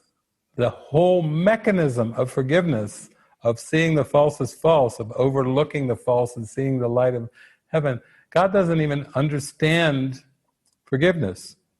The Holy Spirit knows what God cannot understand, but what is absolutely essential for the sleeping mind. And that's good to know, that the Holy Spirit knows what God cannot understand. God can't understand error. God cannot understand sin. God cannot understand evil. You don't have to be worried about God zapping you, because God doesn't even know about anything to be zapped. You're not going to get zapped for something that God doesn't even know about. God is the creator of reality. But remember, reality is spirit. So God knows spirit. Spirit comes from spirit. Christ comes from spirit. Creations of Christ come from spirit. But this is about waking up. This is not about trying to fix or change something that doesn't exist. So I know if any of you are aspiring activists, I hope you follow my judge not and be passers-by teachings. Your activism days are over. They're not numbered. They're gone. Why? Because why would you put your mind's energy into trying to fix something that's not broken? When the Bible says all things work together for those who love the Lord, it means it. If you love the Lord, you realize that all things do work together for good, because it's not the perception of the world that's the problem. It's the distorted, fragmented perception of the ego that's the problem. But the ego doesn't exist, so Jesus is saying, don't invest in it. If somebody had a stock that was sure to crash, it would be unwise to invest in a crashing stock. Well, Jesus is saying the ego is a crashing stock. In fact, it doesn't have a foundation, so please don't invest in something that is worthless. Put your investment in the Holy Spirit and the guidance of the Holy Spirit. That's where you can find your true value and worth, because God created you worthy. So here we go. We're going to go again through the scenes of Jesus' life, and it gets a little bit rocky for Mary, only because she's still on lesson number 2, I have given everything. I see all the meaning it has for me. And she needs to join with Tina at this point and really get in to finish it, because that's the prayer. Now, of course, Mary is ascended now, so she knows exactly what finish it means. She's watching with us, going, yeah, don't think I'm this character from 2,000 years ago either, but I have finished it. So she's actually saying, I am now the answer to Tina's prayer. So there's not a problem here. But in terms of the 2,000 years ago, this is part of the forgiveness lesson. She's just teaching what she would learn, and she couldn't see what's coming. She can't see what's coming next on the script. She did a pretty good job with the little village that was was completely pillaged. But as Mother Mary said, you have to now prepare yourself. And she said, yeah, for what? And to lose him. You're in love with my son, and you have to be prepared to lose him. How? You're saying, how do I interpret that, David? You have to be prepared to lose him.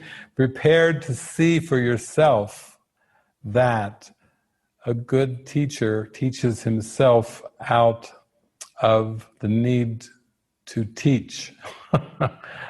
When you recognize yourself as the Christ, what do you need a world for that doesn't even exist? If you're one with God, that's literally end of story. The Alpha and the Omega have collapsed. The future and the past have collapsed into recognition. Enlightenment is but a recognition, not a change at all. That's the whole point of everything, is know thyself. The ancient Greeks said know thyself. Yogananda, self-realization fellowship in California. You get that? Self-realization fellowship. Know thyself. It's the same thing. I and the Father are one. He knows he's one with God. What do you need a world for? You don't need any crosses and wood and people and theologies and religions and who's right and who's wrong. Who needs it? Who needs it? If God created you perfect, what do you need a world of duality for?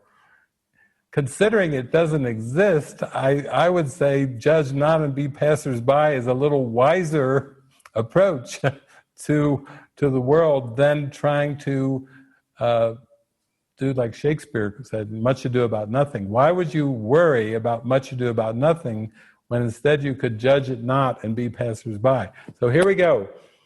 I'm not going to interrupt. Unless there's a couple juicy scenes. You may still see me. I can't. Before I go back and watch my Risen movie and watch my Passive Jesus, I've got to get a few more licks in here. So let's just see what's going on here. Oh, sweet. So glad we could witness it together and share. Yeah. Yeah, she was back in the upper room talking to the apostles. I just had the flashes of when she was just devoutly praying to God in the synagogue and all the things that happened after that, where the fingers started pointing and the word shame and everything like this. And it just shows you, how as long as you identify with the ego or this world, then you will perceive the role of the accusers. The shame doesn't disappear until you see the impossibility of it, and that's something that Jesus is asking us to do in the Course. He's saying that you have to see, first of all, that attacking and being attacked are actually the same. The first step in the accepting the atonement is you have to start to realize that what seems to be within you and what seems to be outside of you is literally the same. So, the idea is my thoughts are images I have made, and ultimately the idea of I can escape from the world I see by giving up attack thoughts. The first step in giving up attack thoughts is to see that there aren't two different kinds of attack. Even that's a trick. The ego says, well, there's a big difference between being attacked and attacking, and Jesus is saying, no, actually, attack thoughts are attack thoughts regardless of the role that you believe in, regardless of whether you feel you're on the giving end of the attack or the receiving. It's actually all the same. The inner world of your mind and the outer world that seems to be the world of images, it's just, these are just ego attack thoughts. Also, they don't have any meaning. My meaningless thoughts are showing me a meaningless world. Meaningless attack thoughts produce a meaningless world, and they're the same.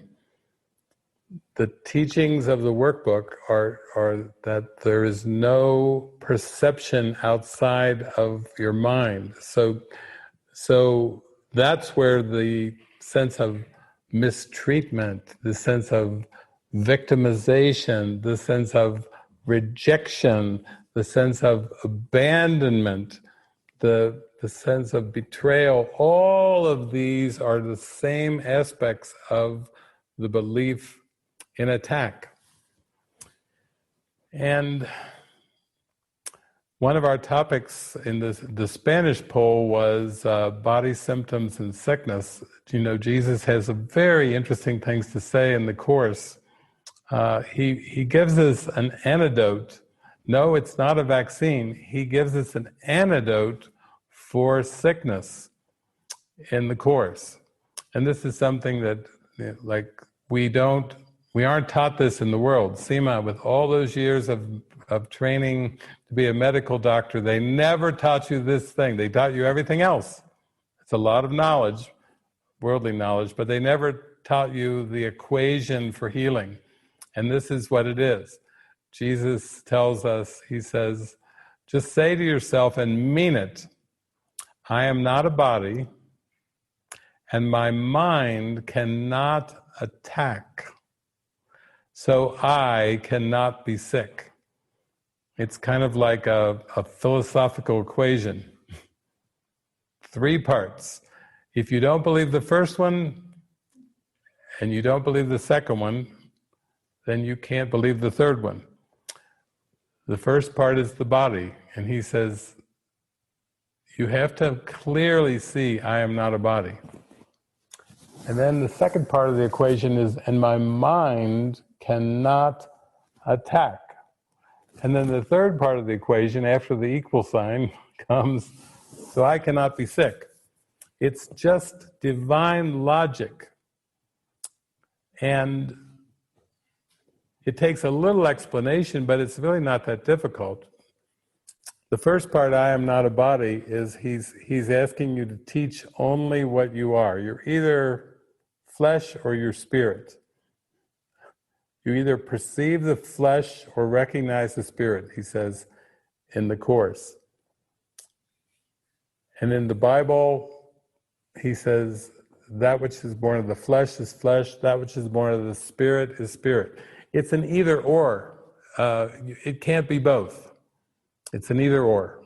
So the first part of the equation is you have to see just for one instant, that's all. Not years, centuries, decades, just for one instant, see, I am not a body. The second part of the equation is my mind cannot attack.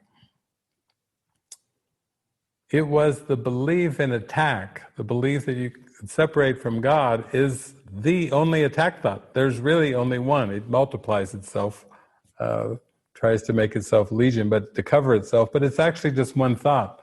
And that is that the separation from God is possible. That's the definition of an attack thought. The belief that you can separate from the Creator is the primary and the one and only attack thought, and all other attack thoughts come from the one. So if you realize the impossibility of the one, you've just realized the impossibility of every single attack thought that you ever believed you had. They disappear with the one realization. And the belief that the mind can pull away from God is the attack thought in the mind. But then it hides itself by projecting out a world of trillions of images and little bitty miniature attacks. We know every day you go through a day and you seem to feel like sometimes you're under attack. Either you're attacking yourself with your thoughts, like Mary Magdalene talked about, her thoughts, that's what she told Jesus was tormenting her, or you believe that other people and other circumstances, could be anything, could be a hurricane, could be a drought, it could be fires burning through acres and acres in Oregon, it could be a nuclear explosion, it could be a tsunami, it could be anything, it could be a bird that falls to the ground and dies. It could be anything that you perceive as some kind of attack. And in fact, it means that anytime you believe you can pull one image out from all the whole tapestry of images, that's the belief in attack too. That you can pull one image out and you can define it and call it something, give it a name, apart from the whole. Like if you could take a thread out of the tapestry and say, oh, you know what this thread is called? It's green, it's plastic, and then you can call it a glass of water, and that's the separation from God right there, projected out onto an image. What makes us think that anything could exist in and of itself? Why would the creator of eternity create objects? Any good reason? I can't think of a reason. If I'm one with everything and I'm perfect love, why create a green glass of water? That's ridiculous. But this is the separation. It's not that the things in the world are some are good, some are bad. It's that they exist in and of themselves. Jesus tells us that in the workbook, that nothing exists in and of itself. And the only way you can understand this is you have to forgive the ego. You have to forgive this belief in separation. Separate anything. There's nothing can be separate. So I'm glad we got to see this movie because in the end, when Mary Magdalene visits Jesus and looks him in the eye, and then they both have their smiles, whirlwind and laughter. When you see Jesus' smile and you see Mary Magdalene, remember he said, "You are my witness," then there it was. And Jesus does tell us that all it takes is an agreement in the truth. That's what true empathy is about. When he says, stay with what's real and true in your mind, that's true empathy. It has nothing to do about joining in illusions.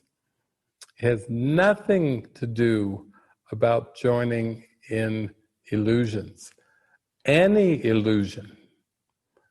And I don't know that this movie could completely act that out or show that, but I know for myself that when I've practiced the Course over the years, the greatest joy, the greatest flashes of love and light have been simply with this feeling of it's true. And then you still see the world of images, but you don't break it down into any kind of categories. It's a way of looking at the world. I know this body got used for lots of travels and lots of speaking.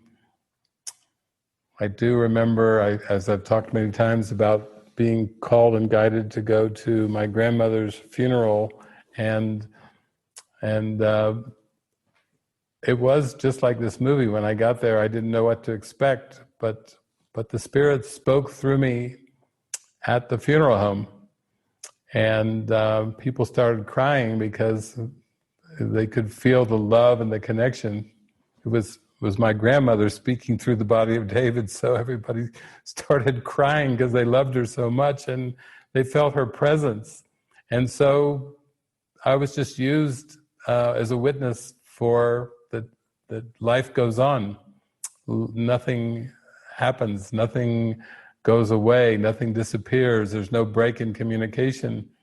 And then again, I was used at the cemetery. Again, I didn't plan on that, but I was happy to kind of be used in that way. It felt loving. I felt the love. I felt the connection with Lillian. I know Susan Jameson. That's our keyword, Lily. But it was very joyful for me because it was such a strong experience.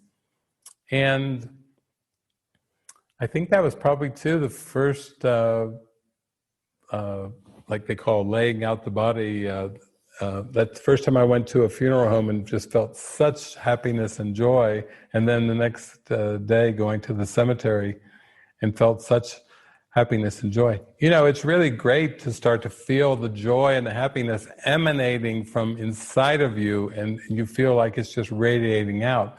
Sure, it's great to feel joy at birthday parties. Sure, it's great to feel joy at picnics with the family. Sure, it's great to feel joy at outings or parties or just hanging out. Just the joy that you can feel anytime, anywhere. But it's actually nice also to feel feeling at cemeteries, feeling at funeral parlors, feeling at places where the world says it's a place of sadness and grief. And actually, when you are a passerby of this world, and when you actually feel that you're not capable of judging it, then that's the feeling that wells up inside of you. There's just a happy for no earthly reason feeling. Not a happy because of something in the past, not a happy because of a certain outcome, but just a happy for no earthly reason. And that's the I amness that is always there. It's never absent. So that smile that Jesus and Mary shared, at the end was beautiful. I mean, I've watched a lot of Jesus movies, but that was a symbol to me that the world will end in laughter, and also a symbol that a good teacher teaches to make himself unnecessary. So you can think that the Christ presence, it doesn't need followers. It just needs recognition. That's what the Christ presence, it's just for the recognition. It's not, you can't put it in a quantifiable thing in terms of time and space.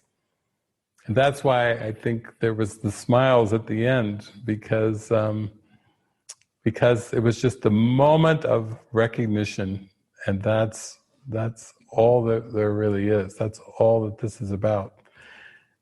Judas, he played out the thought that there was some kind of an earthly kingdom that would come, and somehow Jesus would reign and rule in glory. And he kept saying, that was a perfect time, and now is the time, and now is the time, almost like, it's going to play out, and God is going to show how powerful God is and how insignificant are certain ones in the world. They'll see. And then in the end, when Mary got knocked out, when she came to, she said, Judas said he was delaying, he was weak. Now the projection goes on to Jesus. He was delaying, he was weak. When the mind that believes in time is delaying, when the mind that believes in time is weak, it's all a projection. Anything that's wrong with the world or wrong with anything of the world is a projection of the ego. It has no validity. The ego is known for making excuses and projections, but even that. And then you can see he was kind of happy when Mary came to, because before he had said, "Tell her, Jesus, tell her she's wrong." He was so wanting Jesus to pronounce Mary as mistaken in her perception of things, even her not knowing. He wanted Jesus to say, "Tell her about faith. Tell her what it's really about." And then at the end, he was delaying. He was weak, but now he has to save himself, as if he was a person that was going to save himself and overturn Rome or overturn the Pharisees, the Sadducees. No. So in the end, that was a very good movie for teaching us that the perception that there's a world to save always brings guilt. And of course, guilt is just another version of death. So the hanging body of Judas that they showed us at the end, he was so certain about his perception, and then he hung himself because of the feeling of wrongness, the feeling that something had gone terribly wrong, that his perception was wrong-minded. But again, that error has already been corrected. That is not something to hold on to. It was solved the instant it seemed to arise. It was a simultaneous correction to a crazy, tiny, mad idea. So, that's... But Judas is with us tonight too. He's like, "Yeah, okay, I got it." It's that instantaneous thing. That's why I talk a lot about time as simultaneous. It's not linear. It was simultaneously corrected, and so simultaneity is not such a bad thing. I'm talking about these quantum movies I keep showing, Source Code and Next and Mr. Nobody and everything like this. They all have a message for us. Even the one I just watched this week, Slava and I watched Mirage. That was a beautiful Spanish movie with English dubbing. Beautiful. I saw Kirsten, you got to watch that. You said, it's another quantum movie, but it's all about the same thing. Slava says, "You like to snap your fingers." That's all it is. She doesn't understand why. I'm just sitting there at night, we watch something on TV, and then I'm going. In fact, I even click my fingers like this to the song, to the theme song at the end of things. She's like, "You just snap your fingers all the time." Well, there's a reason. Maybe it's just a happy reminder of the instantaneousness of time. I can't help it. I'm happy, and my fingers snap all the time. It's just the way it goes. So, but it's all a reflection, it's just, you have to feel inside. That's the insight that we're coming to.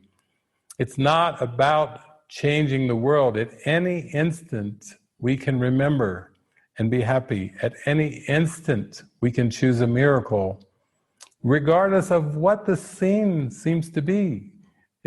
You'll find that's some of the most wondrous teaching devices is when something seems to be happening and the world would judge it as something's gone wrong, and then you get back into the glee of, "Oh yeah, that's right, be passerby. Ha ha ha, that's right.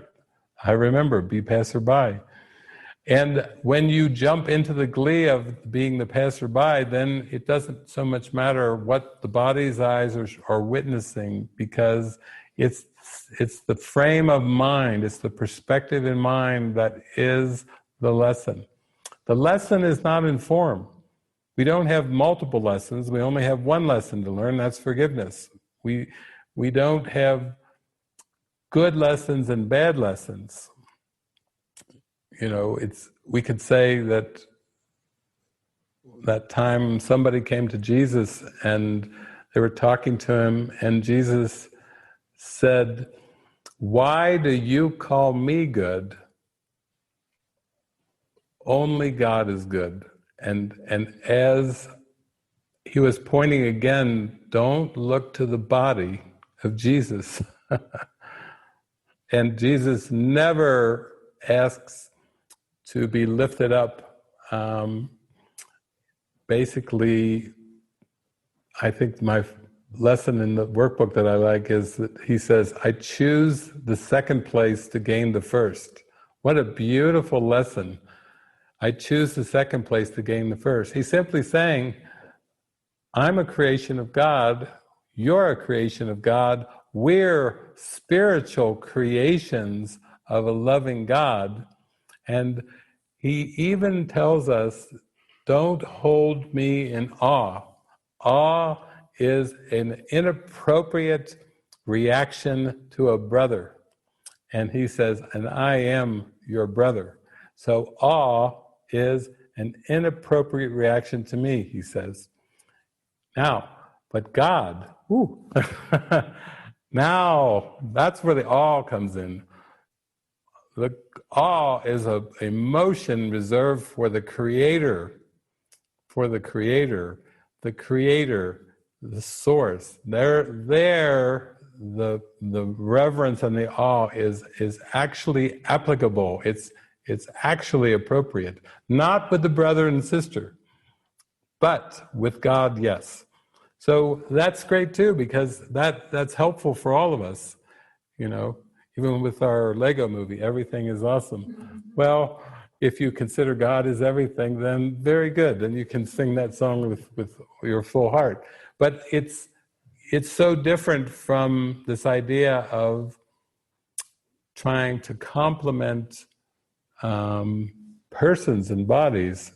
I feel like that was something that started to happen to me. The deeper I got into the experience of the present moment, I started to feel this sense of awe with God, but also there was not a sense of trying to compliments and criticism for the things of this world just started to be like, just started to all blur and whir together, and it didn't have meaning. It's very involuntary, so it's not saying you should say this, or it's not about the words, but it's more about in your mind, you don't have this feeling of trying to lift anything up or put anything down.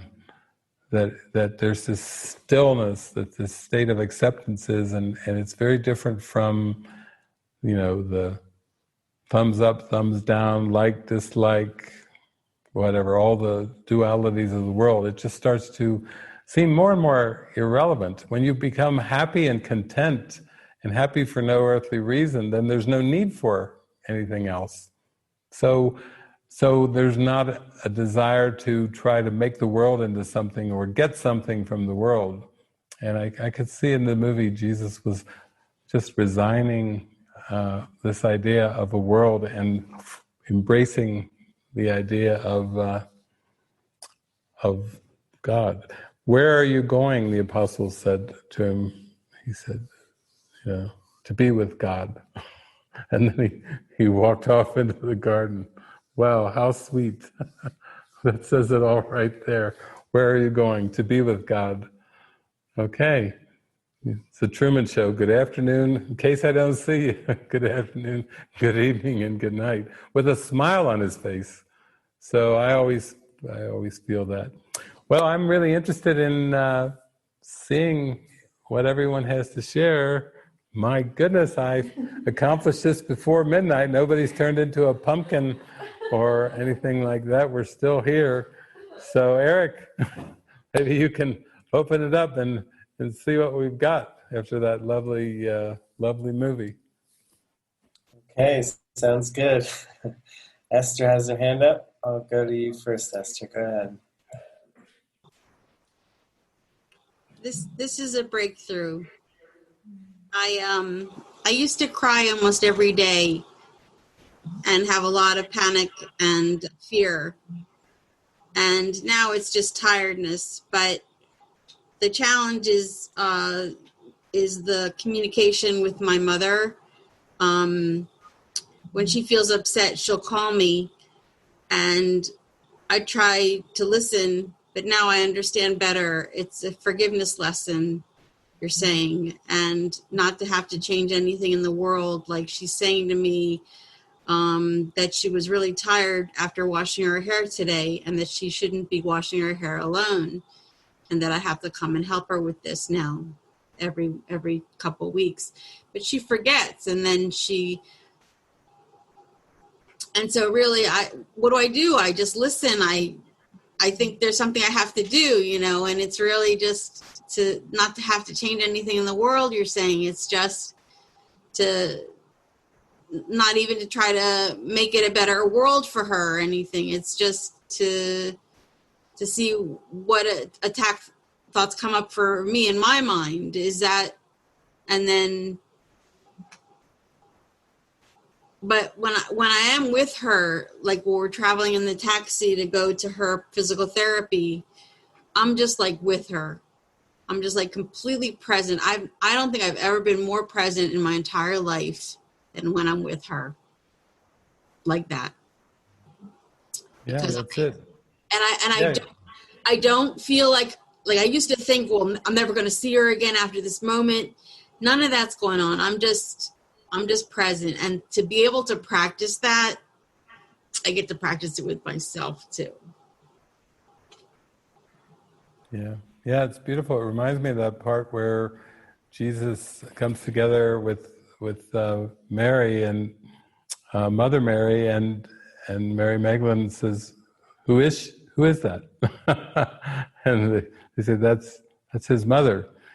But it was still this beautiful kiss and this beautiful greeting, and so that's the thing. Again, I think it's that lesson, like Mary was teaching and learning when she went to that small village where everything had been wiped out, and she just was there and she was present and going where she was guided, and doing a kiss on the forehead, bringing some water, just stroking. You can see it's just presence that comes, and it wasn't done out of a sense of obligation or duty, but it was just the love pouring through in the most natural way, being used by the Spirit and strengthening that love by extending it. So it's good that you're practicing this way in the day-to-day. When people even say something to us or ask us of something, it still comes down to you being in touch with the prayer of your heart and letting that love come through in the way that you feel in that moment. And it really, that way, it loosens it up, takes it off the timeline. Like you say, you're not thinking those thoughts of, oh, this could be the last time that I see my mother, so I need to do this because it could be the last. You see how that's the old ego game of trying to prevent regret. But regret isn't something that needs to be prevented. It's something that needs to be forgiven or released for all time. Like, here I am, this is me, this is the love, and letting it pour through, but not out of a sense of for any other kind of motive other than this moment and the joy of this moment. That's why I say loving with no earthly reason, because there really isn't an earthly reason to love. It's the kingdom of heaven is within. So it just comes so naturally. It's naturally loving. You don't have to do anything to make it loving. It is itself. And as you let it pour through you, then that's how you teach only love. So thank you. It's beautiful to hear, Esther, your practical application of this. Every single movie you're just gaining an insight and then sharing what you felt and what you saw, and it's just it's a treat for all of us to see you lighting up. It's beautiful.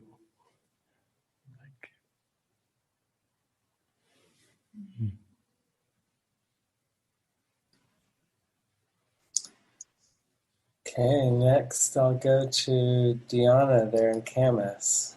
Go ahead, Diana. Thank you. Oh, okay, wait a minute. David, I'm going to pin you So just a second. Click the two little lines. Click David. Pin video. I did it. Okay. That's going to come out. That'll come out great on my speaker on the audio. David, I'm going to pin you. There you go. Just did it. You got to love the audio. I'm just happy that I did it. I can see you. I'm not looking at a black screen. There's just one comment, David, that I wanted to make that really resonated with me when I watched this, and it was Mary's no compromise. Like she zeroed in on what she wanted, and that was she was going to follow Jesus, and that was it. Like, I'm not going to be a wife. I'm not going to be a baby maker. I'm not going to be this. I'm going to follow Jesus, and no compromise. And I'm going to do this full throttle. And that so resonated with me. And it gave me it was so inspiring to see that drive. And damn it, I still feel nervous when I get up here. That's got to go away. Like sooner or later, that's going to go away because I'm not going away. So it's got to go. Yeah. Wait, fear's the stranger. I'm at home. Fear's the stranger here. Yeah. Anyway, so I just, just to see her no compromise, I thought that was so just empowering. I loved it. And I wanted to share that. Yeah. Thank you, Deanna. Yeah, that's very powerful. It's just is a demonstration of how that's what it's all about, and that's what our purpose really is. And we're in a following position in the mind, in the sense that we have this guide, very wise teacher within us, and Jesus tells us it would be unwise to not follow such a teacher that knows your good in every conceivable situation. And this world seems to have lots of them. But to have a guide inside that knows your best interest and knows what's best in every conceivable situation, while we believe it's separate situations, that's the kind of instructions and guide. And that's really what Mary was aligning to. And she would not put anything else before that.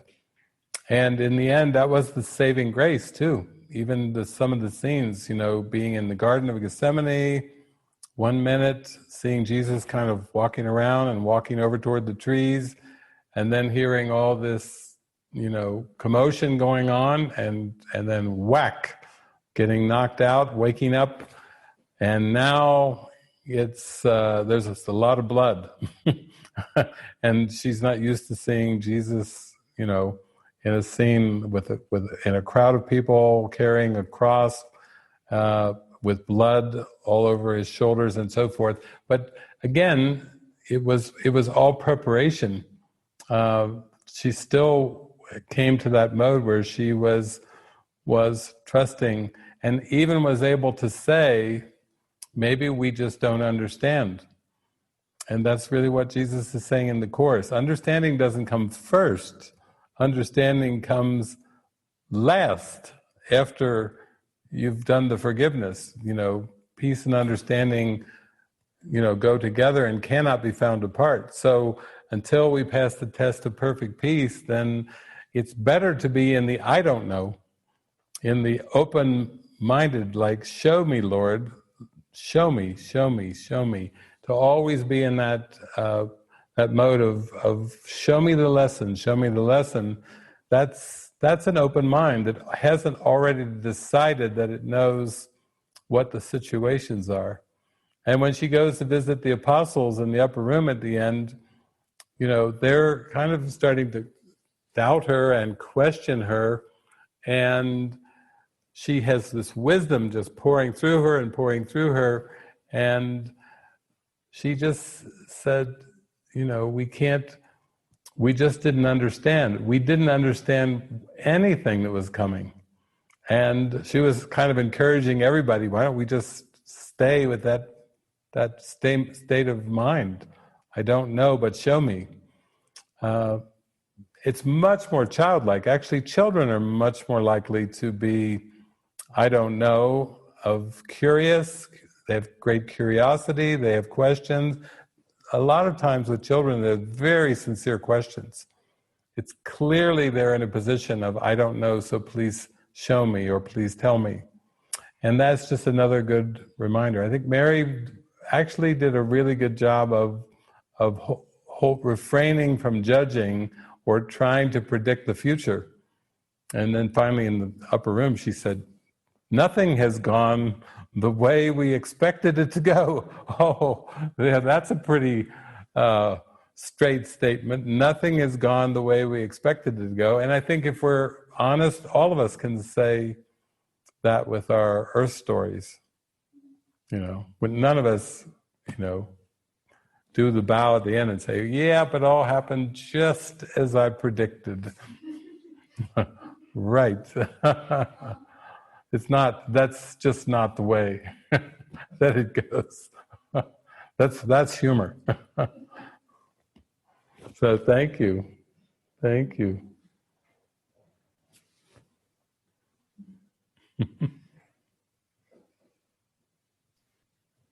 Okay, I'll go to Susan Jameson next. Go ahead, Susan.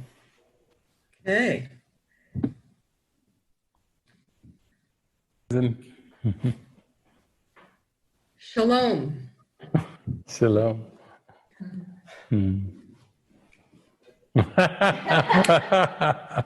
That's it. That's No.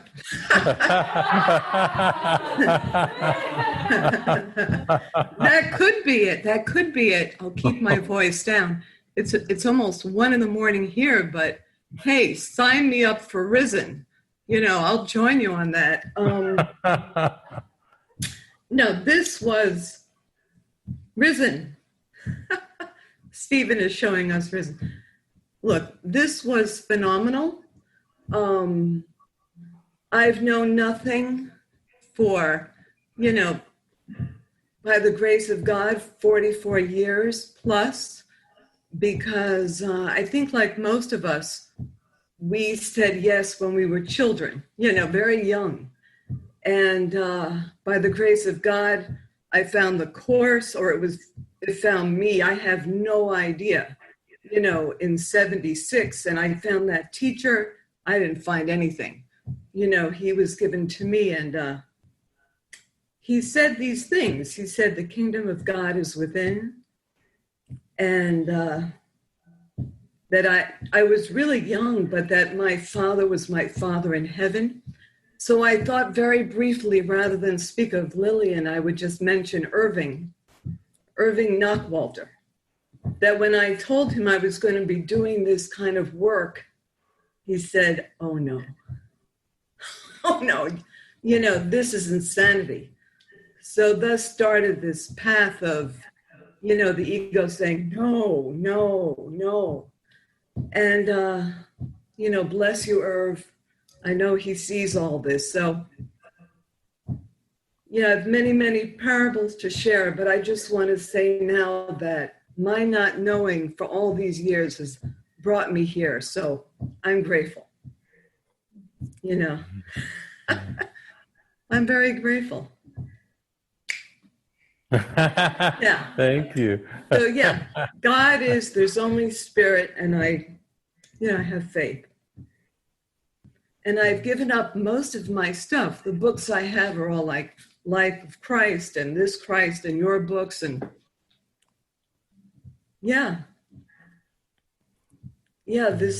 this teacher said, it's all a dream, make it a good one. And he also said, you'll see things beyond your wildest imagination. So I think, you know, in the dream, we're all going to see some things, but we'll pass it by. Yeah. And know that we're already home. Oh, so shalom and hello to all my collaborators. Yeah. Beautiful. Thank you so much. Yeah. Risen. Ah, sweet. Yeah, thank you. Thank you. Yeah. Yeah, Mary Magdalene, she did say at one point, yeah. She said, we can't, she said, I think Jesus is saying we can't see it with our body's eyes. So right there, that says a lot. Just that one line in there, when she was really pondering and praying, we can't see it with our body's eyes. And that's very, that's an amazing teaching, because it's just the expectation that we can perceive something meaningful that starts in the mind. It just arises. So you're with your flesh. That's a reminder too that we don't need to look to perception to see. The body's eyes were made not to see. Body's ears were made not to hear, and we come back to that feeling. I think I always like the music. Always reached me. And there's a song by Bachman Turner Overdrive. You ain't seen nothing yet. Dun dun. Baby, you just ain't seen nothing yet. Bump bump. Here's something that you're never gonna forget. Bump bump. It's like that flash of wisdom, of insight that's beyond the body's eyes. And then the more we get into the miracle, I think we just lose our expectation that the world should be a certain way. I remember an early Course in Miracles teacher from India he'd been a Sikh, but he was also a follower of Krishnamurti, but his name was Tara Singh. And I remember listening to one of his talks one time, and some line about the wise man expects things to be exactly as they are. And I just got a smile on my face, because I said, now that's an expectation. Always expect things to be exactly as they are. And I actually thought of that a few days ago. It just filled my mind up again. It's like, oh yeah. So that's good. That's beautiful. Thank you, Susan.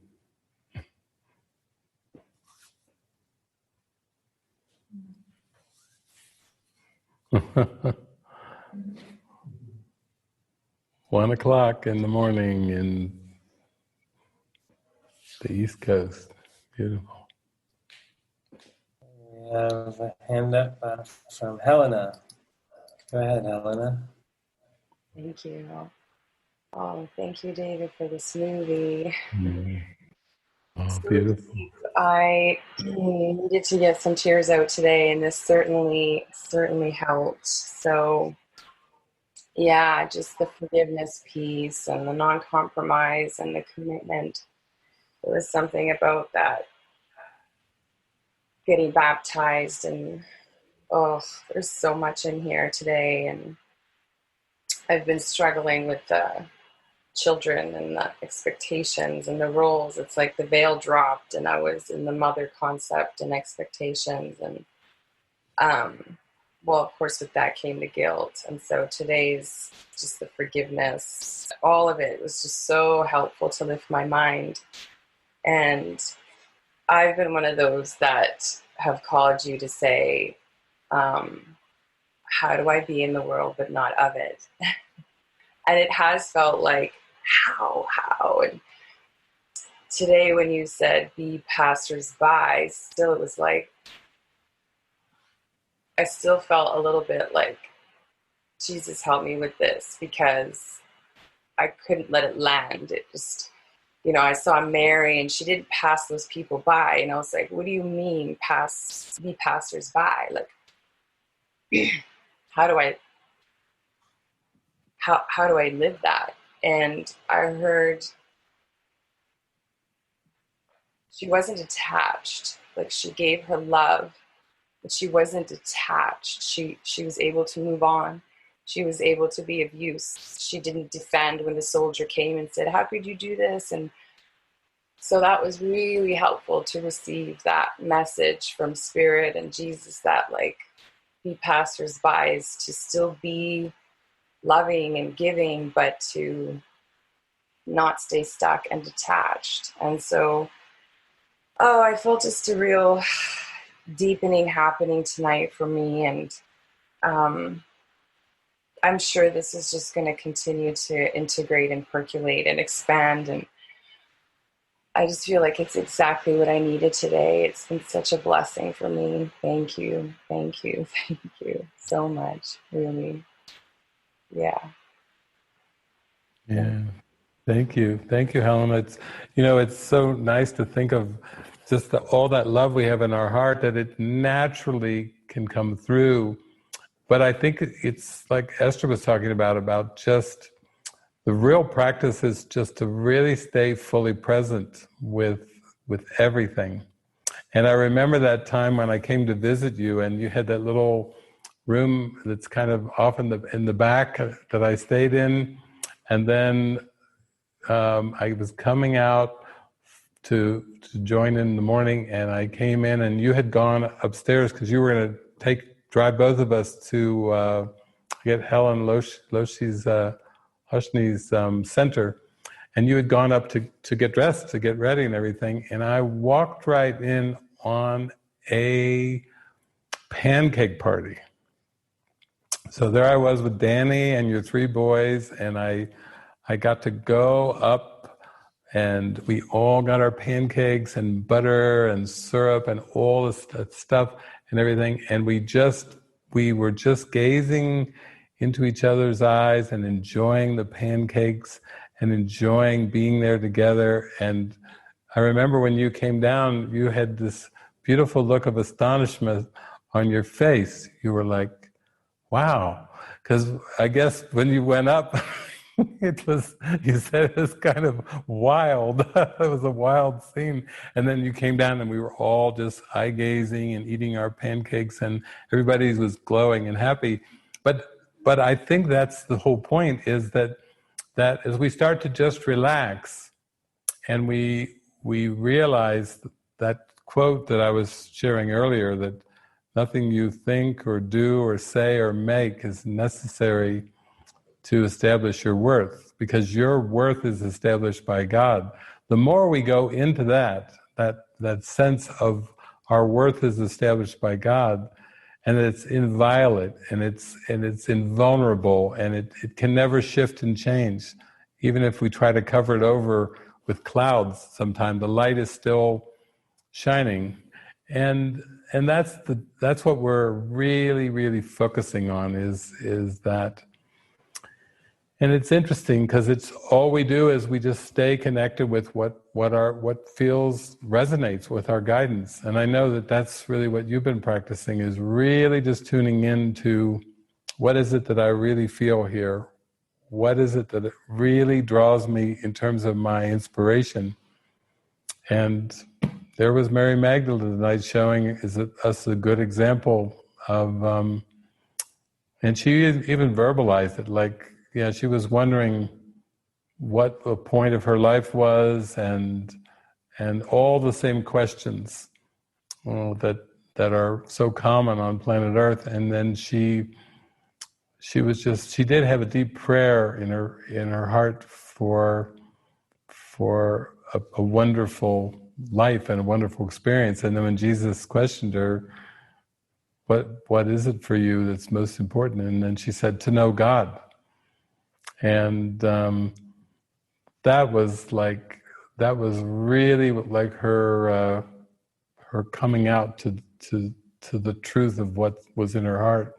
And then I think it just carried on from there, and just kept going and going and growing stronger and stronger. So it's good to think of it in those terms. It's more of in the moment, not trying to change things, because I think she did, when she went to that village, she just let the love and care just pour through her, and then when she saw Jesus kind of in the street with the blood and carrying the cross and everything, she just looked like she went into a daze, like she was just wandering, but she could hardly see. It was almost like she could hardly believe what she had witnessed. Like it was so far beyond anything that she could imagine, that she just was kind of wandering, and she just crumpled up, kind of like in the Solaris movie where the Chris Calvin character, the psychologist, kind of finally, as the ship gets closer to Solaris, it just crumples up in just a let-go position, almost a fetal position, and then this little boy sticks his hand out, and it's such a surrender moment. I think that was very touching for me, where Mary just she just crumpled up on the side of the road, just kind of like, I can't do this anymore. And it wasn't too long after that where she was actually able to go and stand right under Jesus on the cross and look right into his eyes, again with all that love and care, in the scene where he was hanging there on the cross, and his head was even limp and aimed down, and she just made eye contact again, like she had done so many times in the movie, of just joining in the love, joining in the strength. So it's good. It's good to have a strong reminder like this, especially, like you say, if you felt like getting a little lost there in the mom role, and then whoosh, this is more of a rising up. That's it. Snap. You snap back into it. So that's good. Thank you for sharing that, because that's what it's all for. Yeah. Yeah, we're so joined with you in that. Thank you.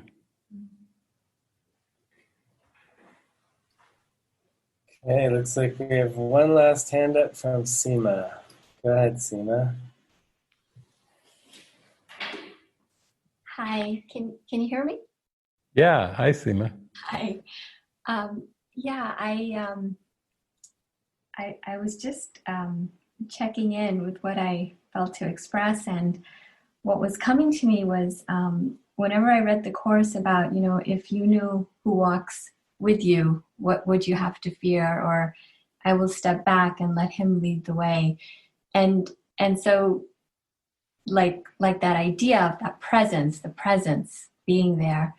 And when the teachings of Mary Magdalene came, and as I, read the different books and have watched this movie like several times, and today, you just took it so much deeper. So I'm just so grateful for everything that was shared. And that presence is what keeps coming to my mind, that just presence. And so, as I shared with you, my son has gone to university. And so I just felt this desire to be in retreat with Mary Magdalene, like just to do my own retreat, or, just get up every day and just be with her. And it's not a formal retreat. Whatever presents during the day is taken as part of the retreat. And so, I've been clearing things, like this desire to clear, and what I thought I'd be doing is not what I'm doing. It's more just, being with her. And every time I clear something, I'll sit down and she's like right there. And I can be aware of like whatever might be going on with me, like whatever it might be. And she's right there. So it's like that presence is not pushing anything away. It's not judging anything. And yet it's a distinct presence. Like you cannot, like the mind can't deny it. It's not the intellect. And no words are needed. It's just there. And I think in this movie, like you were saying, you just, right from the beginning when she was with her sister and delivering, be here with me, just be here with me. And you hear her say that again and again and again. And she's, even when she's seeing him on the cross, she's just being with her, whatever is coming up for her, nothing is pushed away. So I just feel like, I feel so grateful for that presence, because I feel like, I'm out of my head, that intellect, or at least moving in that direction, or I'm moving out of that. So, so I just wanted to express that. So thank you so much. It was just so, wow. I mean, it's just so beautiful, everything, and how deeper and deeper you took us. So thank you for everyone, all of my mighty companions. Thank you. Thank you. Thank you, Seema. Yeah, when you wrote to me and said that you were going to have a retreat with Mary Magdala, and that your son had just gone off to college, and Sean was coming down to be at La Casa and everything. Yeah, I could just feel it. I could just feel like that was just your willingness to really just open to that. And it's so wide open then, because it's just this experience where you don't associate with how it will look or how it will appear or anything like that. That's just all gone. And so it's great to hear that you had such a deep experience. And our cat is just rolling over as I'm talking on his backside with the belly straight up there. Just playful and happy and in the moment and not a care in the world. So I'm glad that you're having that experience, and that's everything. Yeah, that's everything.